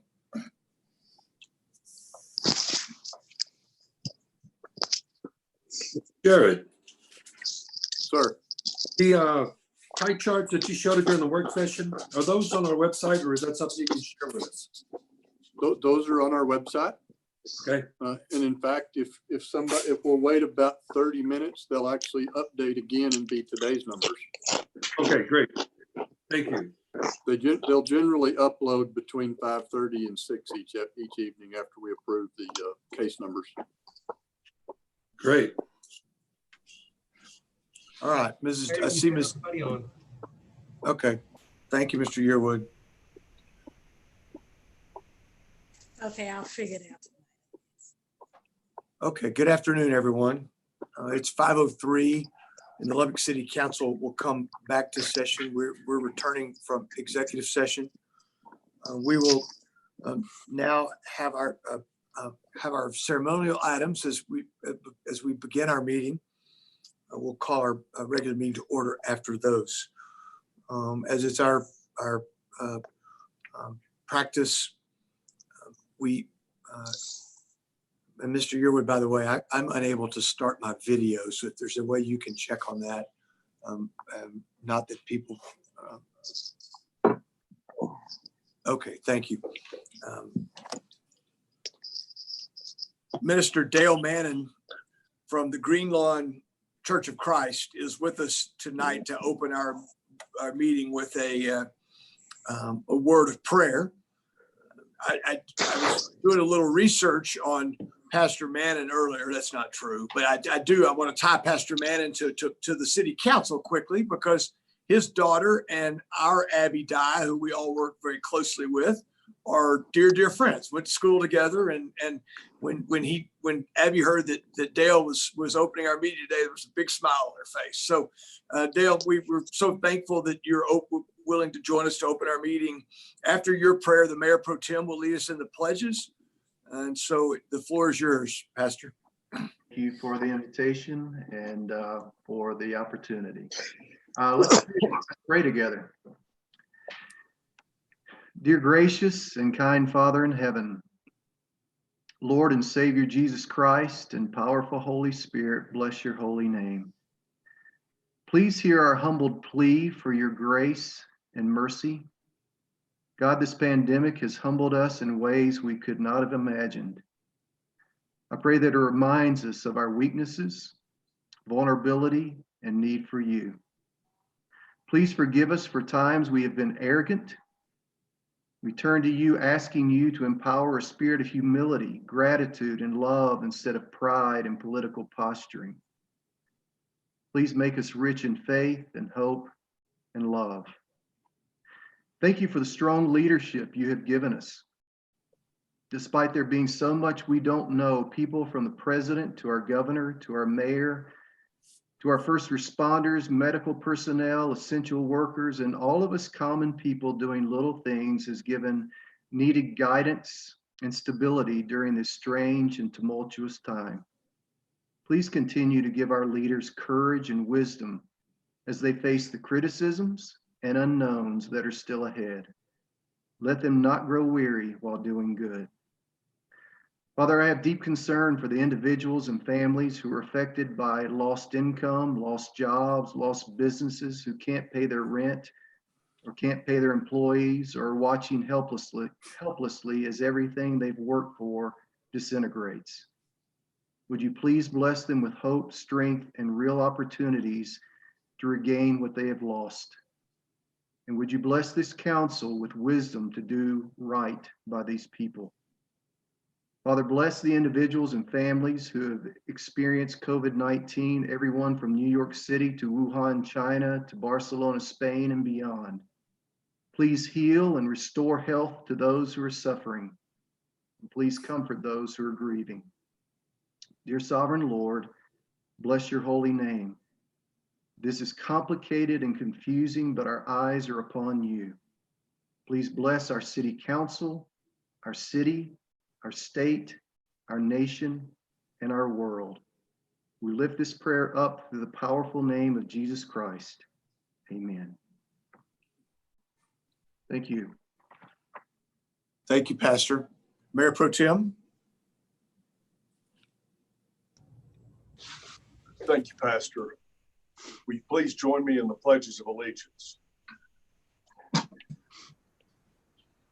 Pledge allegiance to the flag of the United States of America, and to the republic for which it stands, one nation, God, indivisible, with liberty and justice for all.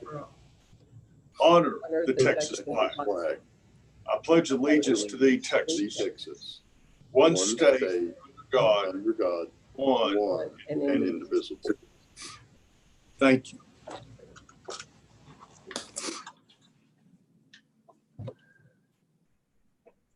Minister Mannon, we really appreciate you opening our meeting with your prayer this evening. Mayor Pro Tem, you did a wonderful job on the pledges, as usual. It's 5:08, and I will call the Lubbock City Council to order. Today is Tuesday, the 28th of April, 2020. And we are in our regularly scheduled meeting today. Our first item today, and council, I might remind everyone to mute your phones, and because we're going to start with citizen comments, and I'll go to Ms. Garza. Or do we have citizen comments for this evening? There are no citizen comments. Thank you, Courtney. No citizen comments. We'll move now to item 5. Council, item 5 is the minutes. The minutes from the March 24th, 2020 regular city council meeting and the April 3rd, 2020 special city council meeting related to COVID-19 were both included in the agenda book. In order to begin discussions, there a motion to approve those minutes. Mayor Pro Tem. Second. Thank you. Got a motion from Mr. Chidas and a second from Mayor Pro Tem. Mr. Chidas is pretty quick on the draw there. I saw you reaching first there, Mayor Pro Tem. Mr. Chidas beat you. Okay. Fast. Are there additions or corrections to the minutes that were presented in our agenda?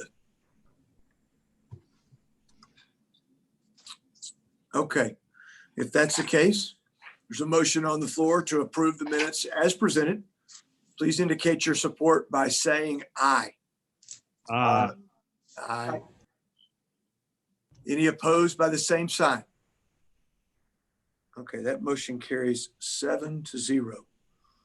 We'll move now to item 6 on our work tonight. Item 6 is the consent agenda.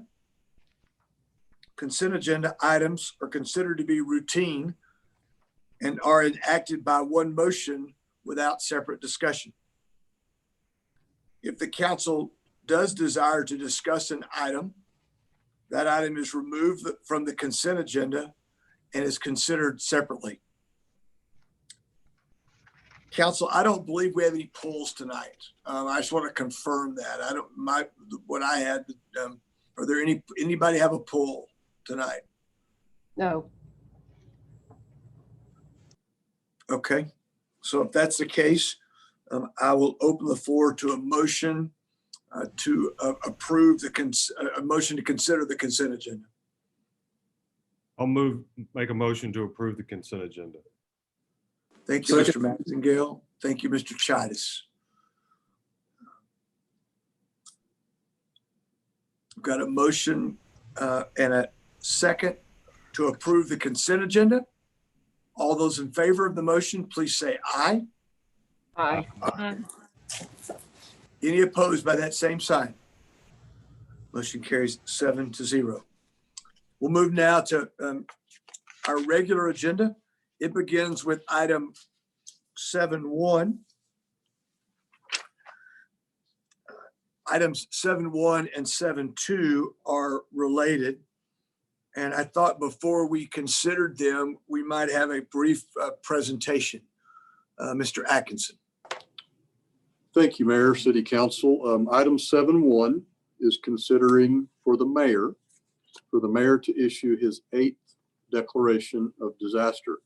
Before we step briefly through the declaration of disaster, I'd like to go back. I have 3 slides to show the council. If you would give me just a moment, I'll start that now.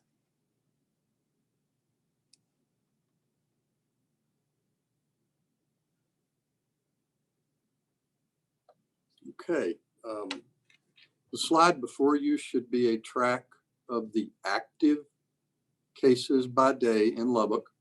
This would be from the 7th of April to the 27th. So from the 7th to yesterday, council would draw your attention to how the curve has flattened quite significantly and has been doing so really since the 19th of April. I will add some information in a moment, but we'll start with this slide, active cases by day in Lubbock. We move to the second slide. Collectively, the 3 you'll see are the 3 key metrics we're watching. These are our new cases per day. And you see how that has come down dramatically. If we begin back on April the 11th and 12th, we had 3 days that were above 30 new cases a day. You now see how that has flattened off in all cases below 15 or 15 or below since the 17th of April. And in fact, for the last 3 days at 5 or below.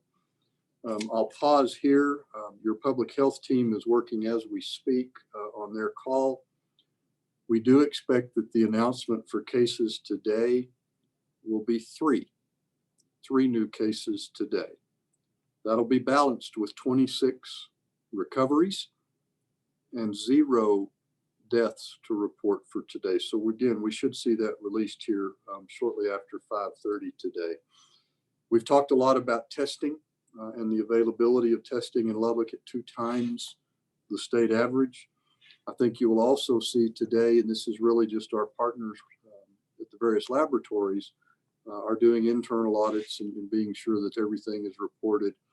And you'll see a significant jump in the number of reported negative cases today, which is actually cases that occurred or tests that occurred previously. But that's all positive and shows the metrics moving in our favor.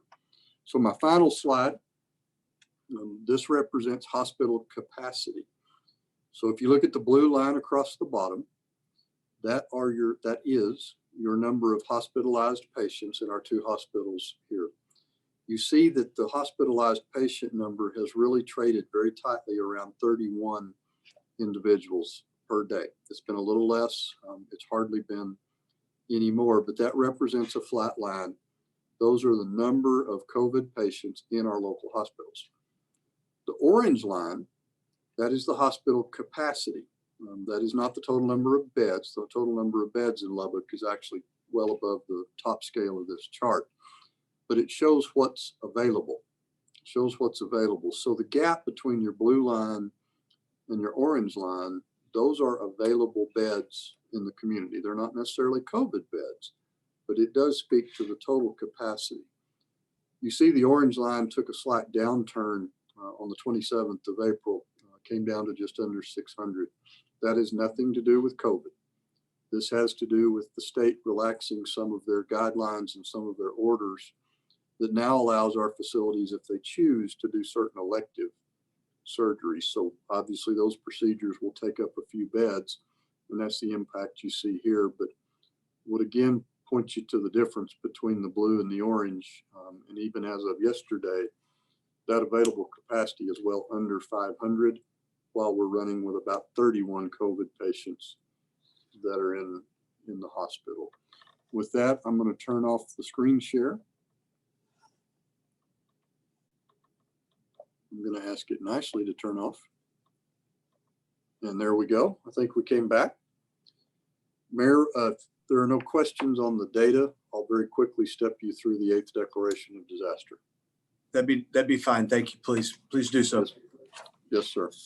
So the 8th declaration of disaster is being presented to the mayor today. This 8th declaration is designed to bring the mayoral declaration in compliance with the newly issued executive order from Governor Abbott, GA 18.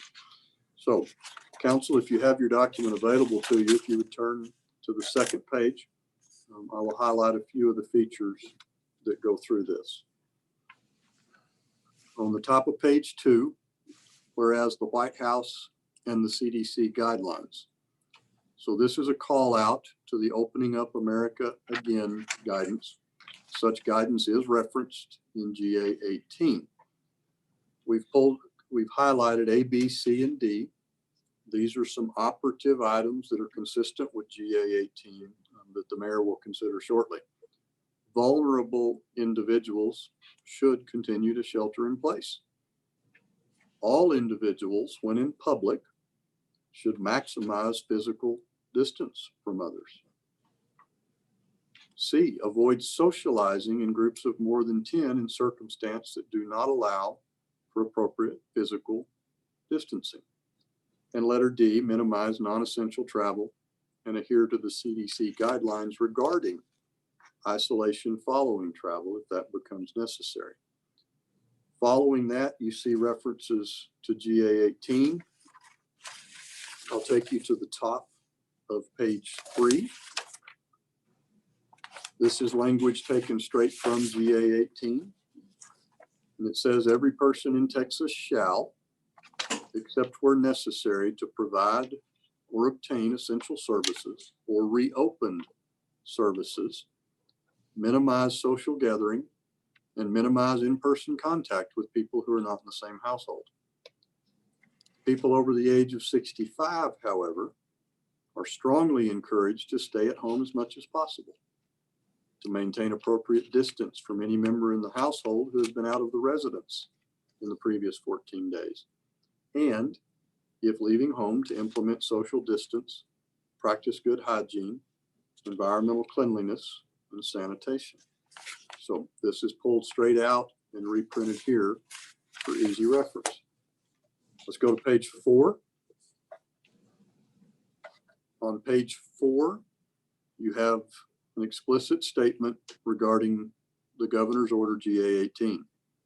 The Governor's Order GA 18 is hereby adopted by reference and incorporated herein as if copied verbatim. To the extent any provision of GA 18 or a subsequent order conflicts with a provision of this declaration, GA 18 supersedes and controls. The very next, which is the bottom of page 4, it is paragraph 12. We have retained this from your prior local declarations. Stay at home if you are sick. So this repeats as you have had in your prior orders. A person who is sick or experiencing symptoms of COVID-19, stay at home. And then we define what it takes when the symptoms cease to get back out in public. Take you to page 5, paragraph 13. This is really an operative feature of this declaration. This is the voluntary Lubbock Safe program. Council saw a presentation and work session today that's the result of the work of your Lubbock Economic Recovery Task Force. They have produced a program entitled Lubbock Safe. This is voluntary, but it is an above and beyond standard that a business can ascribe to if they choose. And if they choose, they'll be recognized for doing that. This order picks up the Lubbock Safe Guidelines program and attaches it as Exhibit A, and it puts it into force and effect. Again, it is voluntary. The business is not required to do it in order to reopen under the governor's orders, but it does provide them an ability to say, I'm doing more. I've gone above the minimum. The GA 18 states minimums. I've gone above those minimums, and I want to provide assurance to my customers and to my employees that we're doing more here. And I think we'll have a brief presentation. Number 14, we do call out a delegation authority. The Lubbock Safe Guidelines are tremendous work. There's no doubt something that will need to be tweaked or adjusted. This has provided that ability to do so. One more I wish to speak to. Let's look at number 17 on the same page, on page 5. Any workplace that remains open, for any workplace that remains open, management of the business should facilitate and encourage practicing social distancing and good hygiene.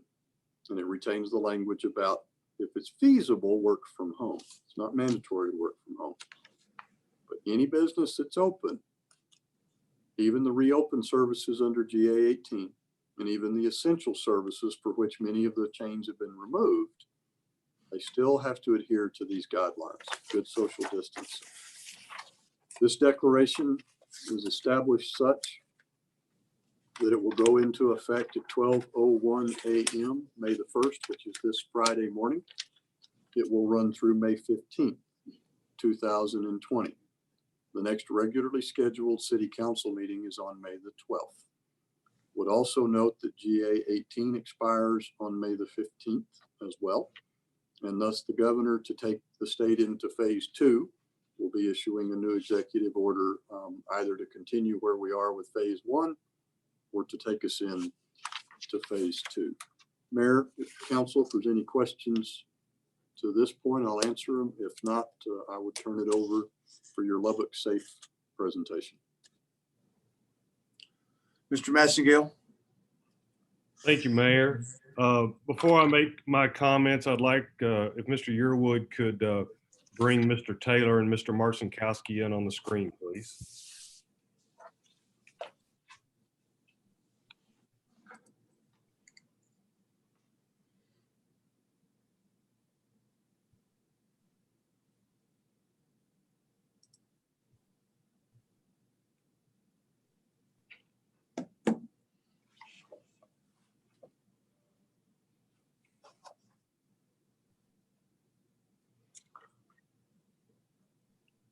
We're just waiting for Dave to appear. There we go.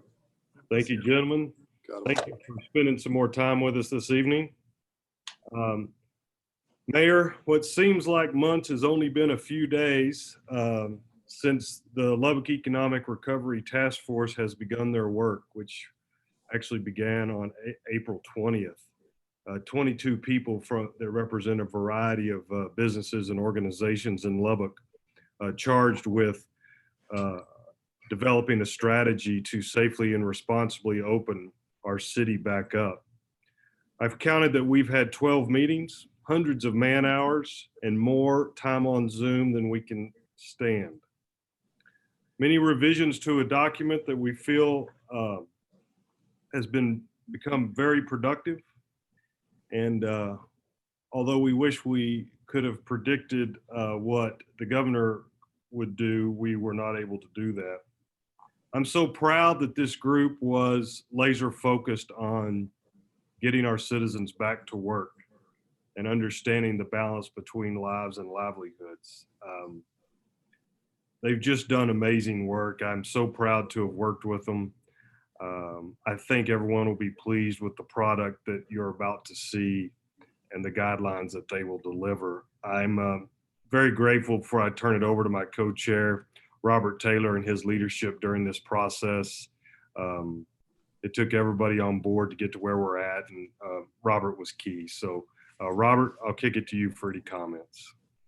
Okay, just briefly, and thank you, Steve. Thank you for all your leadership. And Mayor, as we go back and look for how we got to where we are today, man, we looked first at the governor's decrees. Many times it talked about minimum standard and minimum protocol. I think that's important as we compare that to what the committee's work was. We had a very diverse committee, a lot of different areas represented. We were very vocal, several opinions. We valued all opinions. We didn't stop there. We reached out to citizens, we reached out to groups, we reached out to businesses. We were provided a lot of research material as we worked through it. I really honestly believe that the plan that we built was a great plan and still will be a great plan. I think it would have put several more people back to work. And I also think it gave a lot of best practices that implemented successfully would guarantee the success of Lubbock workers going back. As we look at the committee, it is ongoing. It will not be one and done. As we go through this process, there'll be things to implement and change and tweak as we go forward. This document comes with the importance of communication to our citizens and to business owners and other people in the community. I think you'll see some examples of some communication efforts later on tonight. I think it's key that we understand that our goal was to mitigate the impact of the virus while returning citizens to their jobs and building back and putting food on the table and work as safely as possible. It's important for us to stay focused going forward and know what we can do to control the virus. This is just one step of many steps that we'll see going forward. And I think it's so important that we understand that the success is in the hands of our citizens and the individuals, whether they're employees or employers, and in the hands of our businesses to be successful. And we want everybody to understand what it takes and what we have to do to control the virus and reopen our business community. Thank you, Mayor. Thank you, Steve. I'd like to turn over to Dave Marcinkowski, who will give a brief review of the committee's work. Thanks, Robert. Appreciate it. Thank you, everybody. Thank you for your time. Thank you for this opportunity to be a part of this task force. It's an amazing what can get accomplished when a group of thoughtful and compassionate volunteers get together with one goal in mind. Our group put themselves, took the personal out of it, and the driving force was really three things. What's best for Lubbock? How do we keep our citizens healthy and safe? And then how do we get as many citizens as we can back to work? We began our process a little over a week ago. And for the last week, we've really, up until yesterday when the governor's order, we were kind of shooting at a target that we knew could move. And so we took the approach to be as thorough as we could. I can't thank our task force enough and the different components that we had. It wasn't like we all just, kumbaya agreed. We had healthy debates. It was very respectful, and I'm proud of what I'm here to able to offer. I'm not going to go into a lot of details. I'm going to try to keep it high level so we can move this thing along, and since we went over it in more detail earlier today. Talking about the governor and what his orders did, his view, it covers more than just Lubbock, Texas. It covers the whole state of Texas. His information is far beyond what we probably had access to, even though I can't thank the staff and Garrett enough for their hard work and what they were able to provide for us through this process. If this document was reviewed, if the governor gave us the green light to approve everything that we were hoping to do, it would look completely different than the one that you're looking at today. Just real quick summary of that. Ours, we were hoping to open up personal care businesses, fitness and gym facilities, bowling alleys. Bars were with restaurants, as well as the things that are in this document. GA18 made that impossible for us to do, and so we moved them down to our phase 2, along with the items that were already in phase 2: nightclubs, public swimming pools, amusement parks, arcades, bounce houses. That being said, that's fine. We're hopeful that as we move to May 18th, that Texans do what they need to do, where the governor gives us the green light to open these other facilities up, and we'll be ready as a task force to share with you at that point in time the recommendations we had at this. But as Robert kind of shared, the governor's outline for his report for opening Texas dated yesterday, those are the minimum requirements. What I'm here to present today is the Lubbock Safe program that takes that a step further, that if businesses are willing to voluntarily join and self-report the Lubbock Cares program, they'll receive a sticker acknowledging that they can post in their windows at the entry of their establishments, as well as we'll record them and list them on the Lubbock Cares website. There will be a portal that will open up sometime here well before Friday, where our businesses can go on and log in, create an account, I guess is how you'd say it, identify what kind of business that they are a part of. They'll get the appropriate guidelines. They'll get the general health and safety guidelines first that they'll acknowledge that they're going to do, and then they'll get their specific businesses guidelines. Once they self-report that they're going to do that, Mr. Atkinson and he's got a team of 20 people who's going to go out and deliver those placards that they can display. And our hope and our prayer is that Lubbock continues to take this virus very seriously and takes us up on these guidelines that I'm about to give to you right now. Our hope is that this program takes effect at the same time as the governor's order does, May 1st at midnight. Or I'm sorry, yeah, midnight Thursday night, 12:01 Friday morning, I guess is more like it. And again, I'm going to go through this really quickly. We've got a general health and safety guidelines section. This applies to all businesses. There's a lot of things in the governor's Open Texas report that you would expect to find in this, that, washing your hands, employers washing their hands, providing hand sanitizer, strongly recommending face coverings, cleaning, sanitizing, touch points, touchless payment options, all those kinds of things. A few items that I want to bring to everyone's attention here is that we are strongly recommending face coverings for all employees and customers entering the business. Prior to the governor's order, we were actually looking to require face coverings of all employers, employees, but not patrons of those establishments, but now it says strongly recommended for both. We put in here a number of different places, the importance of us protecting our at-risk population.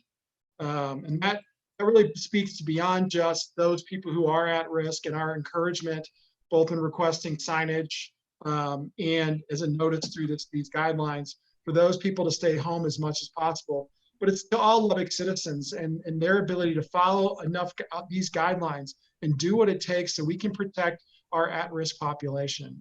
We couldn't be more concerned about that group. And we want to make sure that everybody understands how important it is for everyone in Lubbock to take these seriously, not just those folks who maybe fall into that category. We are employees, including volunteers, washing hands, hand sanitizers. A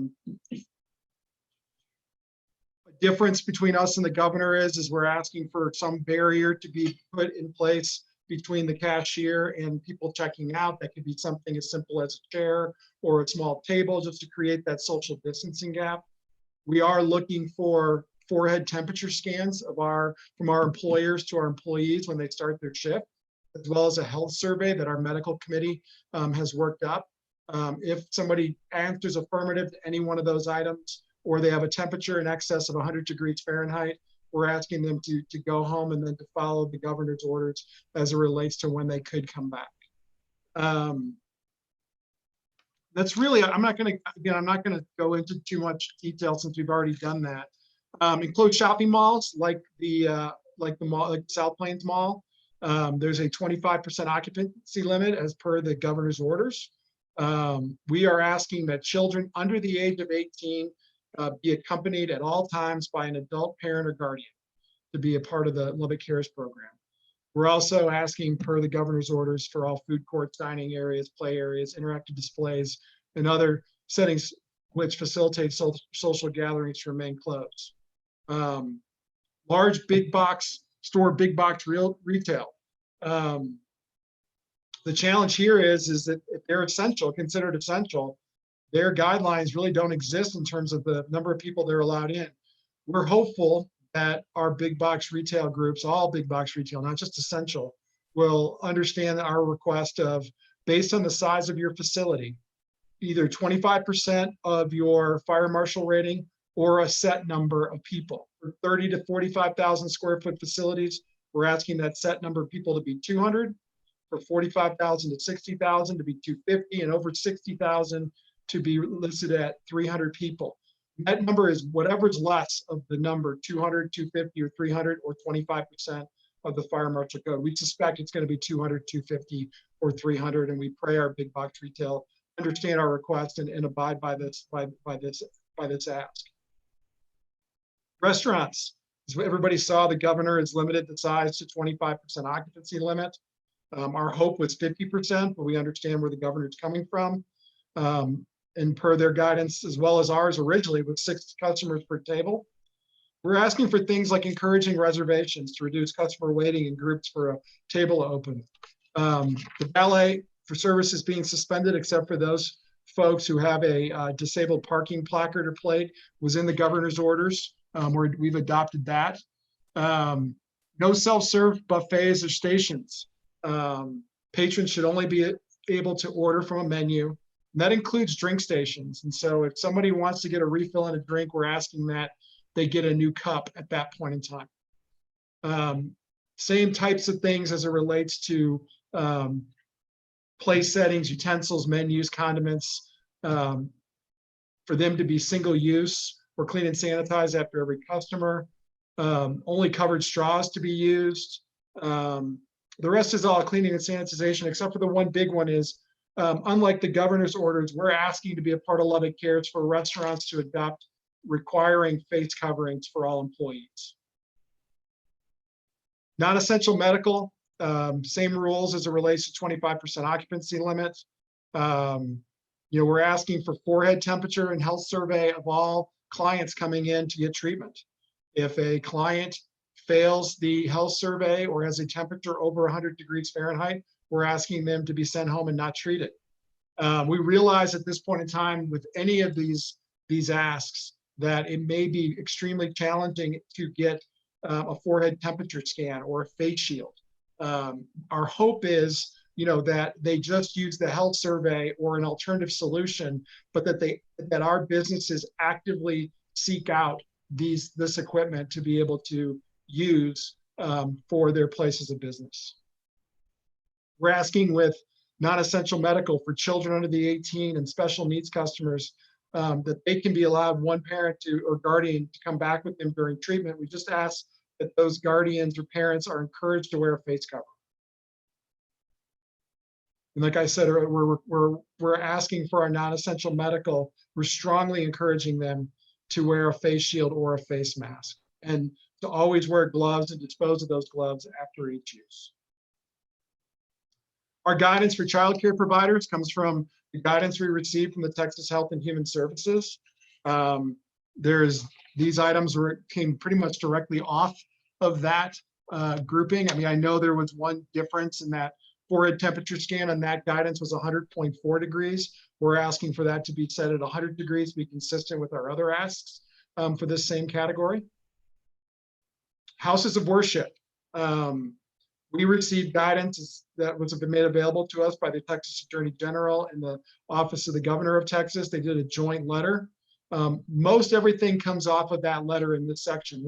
Couple things I would bring to people's attention is we do have an area for outdoor gatherings, and it is possible for a church to follow those outdoor gatherings and put on a worship service. And so we would encourage our places of worship to consider that as an option if the other options for having an in-building service are too challenging.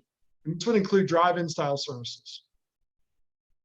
The asks as it relates to this, I think, is worth pointing out, but these did come off the governor and the attorney general's documents, is to encourage social distancing, people sitting in their own parties or family units, and for there to be social distancing between those groups. Alternate rows to, again, create social distancing possibilities, to refrain from collection plates, to have either a central collection box or encourage online giving. And then consider how the sacraments can be administered without attendees touching the same surface and objects. In regards to event centers, the guidance was pretty specific as it related to museums, movie theaters, libraries. We do have listed on here things like funeral homes, et cetera, wedding facilities. If you'll note how it reads, if allowed by executive order GA 18 or a subsequent order, which means that staff and other sources are trying to get guidance from the governor as to whether or not we can add facilities like funeral homes and wedding venues and things to this group. Our hope is that will be the case, and we'll know before Friday. Some highlights here. Again, the 25% occupancy limit is in existence per the governor's orders. We're asking for all ticket sales to occur online and not at the box office. Similar rules as it relates to house of worship in terms of creating social distancing for people sitting down. We're asking for everyone to, for child play areas to remain closed and other interactive functions or exhibits. And I think the rest are all pretty self-explanatory. Outside gatherings. So we have a section called outside gatherings that includes graduations, concerts, weddings, political gatherings, those kinds of things. Worship services is in here as well for outdoor gatherings. There's really nothing in this section that I don't think really is not commonsensical. So I'm gonna jump ahead to outdoor farm or flea markets. We got asked as a group to consider them. And again, it's just a combination of a few other categories that we're directing people in this area to look at in order to open up. And then finally, the last group is warehousing, distribution, and manufacturing. We felt this was an important group for us to identify. Obviously, if they're essential services, they have, they're going to be open. But we've got some items in here that are specific to them as it relates to their equipment. And we are asking that all employees in this category wear face coverings. I think in an effort to cut down on time, I'm going to stop my report there and hand it off to Jared. Are we going to do the PSAs here, or are we done with this at this point in time, or Steve? No, I would like to go and run the PSAs. Mark, we're going to run 2 of those. I think you know which ones to queue up, and then we'll turn it into questions.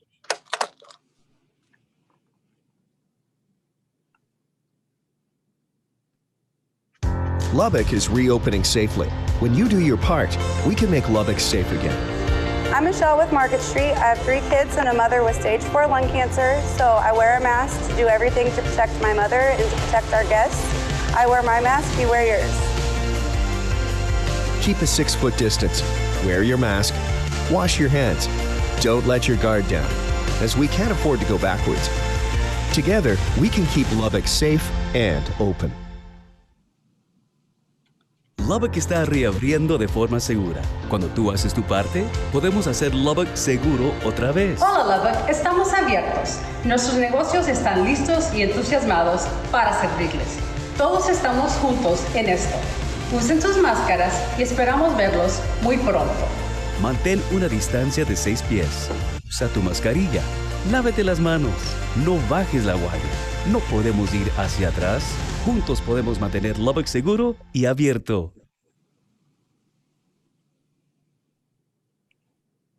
Thank you very much.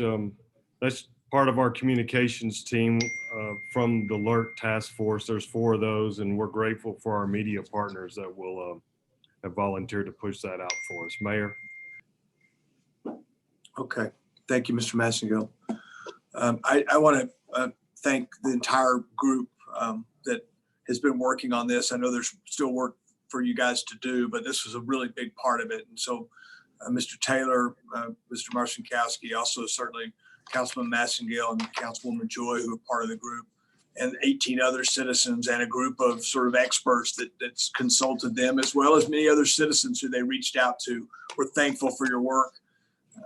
It is important to get people back working and doing that safely. And I think that's the step we'll be taking on Friday.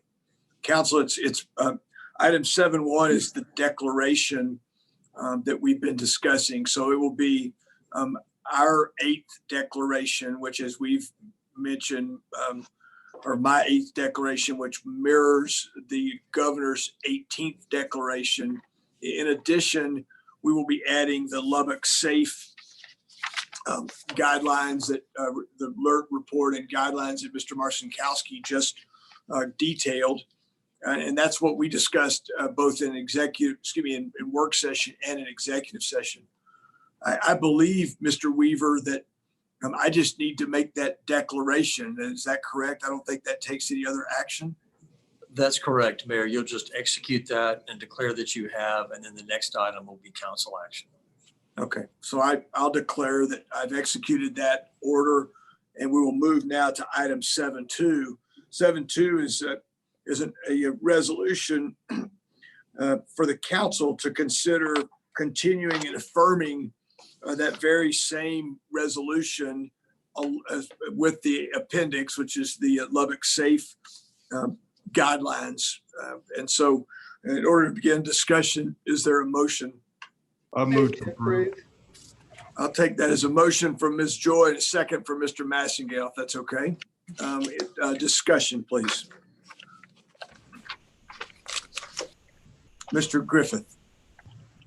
Thank you, Mayor. I would also like to again thank everyone, Councilman Massengill, Ms. Joy. Thank you all for working your hard work on this, along with Robert, Dave, and everybody. Mr. Atkinson, thank you all very much. I'd like to also add, I think it's important to recognize 2 members of our community that served on the governor's task force, Ms. Carter Moran and Mr. Mark McDougall, and their efforts. Also, I appreciate their work on the governor's task force and getting our state moving back open, and our help with the Lubbock component of it. Thank you. Thank you, Mayor Pro Tem. Mr. Childers, you ready? Yes, sir. Thank you, Mayor. I would also like to echo the thank yous to all the committee, the task force. Great job. Also, the production on the Spanish language PSA. Great. Hopefully, with that information that was afforded to the public, we'll start chipping away at that 206 number out there. It's going to take the public, it's going to take the community to start making a difference. Thank you, everyone, for all your help. Thank you, Mayor. Thank you, Mr. Chavez. Mr. Christian.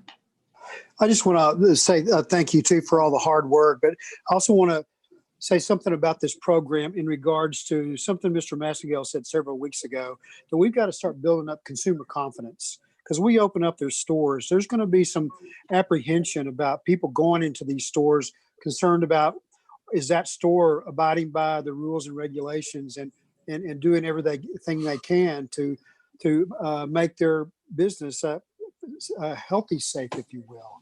So I think the people that participate in this voluntary program and they have that sign on their door, it's going to give a sense of confidence for people that are going out shopping that those merchants are on board and they're going to do everything they can and more.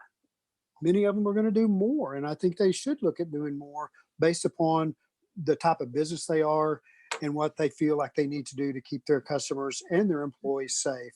So there's going to be some naysayers on this thing, but I do believe that this is a good program. Back to the idea of Mr. Massaguel saying several weeks ago, we need to build consumer confidence. Thank you, Mr. Christian. Ms. Joy. When we returned from spring break this year, our lives changed. Our children's lives, our students, our universities, the city, everybody.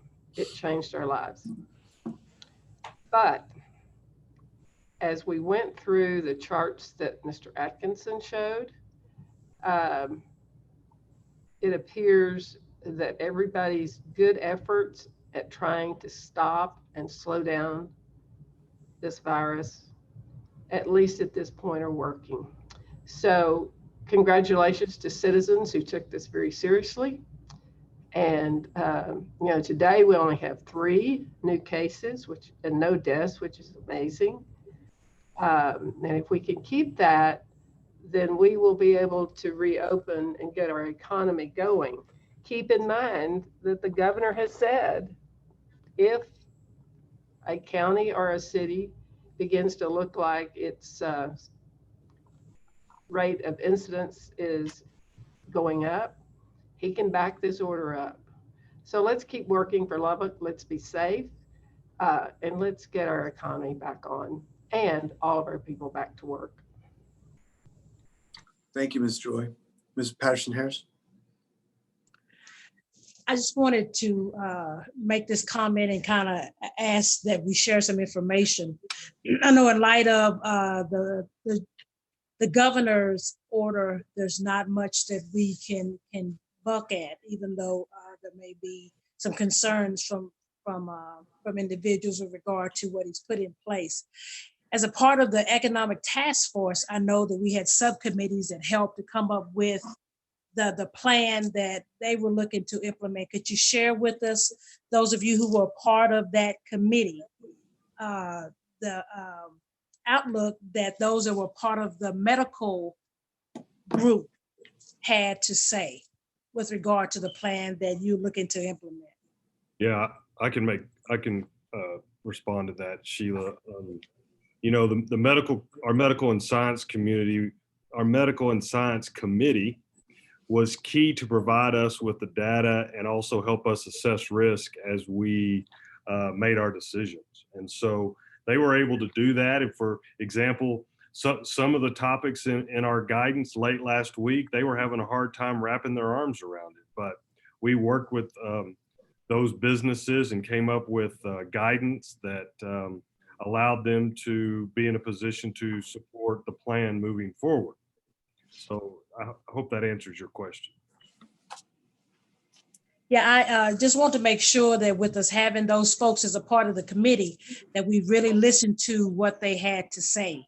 Absolutely. And if they were in agreement with what this committee has finally put together, then I'm okay with that. I'll just make this comment. There's some stuff the governor implemented that makes me quiver. There are some things that were been recommended as a part of initially as a part of the plan from the committee that I was concerned about as well. We are where we are. I would that the thing that has happened dealing with COVID-19, that it causes folks to do things differently, see things differently, see people and even groups of people differently. And so I just say we move forward and try to get out of this thing and be mindful of each other and utilize the things that we have in place. Thank you, Ms. Patterson-Harris. Well said. Yeah, I don't want to belabor the point. I do want to thank once again our task force, our staff, our council for being a part of this effort. I do think that the efforts we've put in place over the last month appear to be working. However, as we start to warm up our business sector to phase things in, we've got to make sure that we keep people safe. And we will continue our efforts around testing. We open our 4th testing location tomorrow. I would like to announce a 5th one soon. I've asked Walgreens to bring a testing location to Lubbock. We'll see what we get. But testing is a big part of our strategy going forward, because you want to know where you potentially have cases, and when you do have them, you want to be able to then quickly do your contact tracing, sort of put a fence around it, solve the problems, things that we've been doing. I continue to be concerned about our citizens that are in our adult centers, our nursing homes, and our long-term care facilities. And I'm thankful for the work that our Public Health Authority and our health department have done to try to best provide for safety there. We will not trade soon for safe. We've got to be safe. We will balance these lives and livelihoods, and I think we can do that. And so I applaud the work of our citizens group working with our council to help us take this very important next step.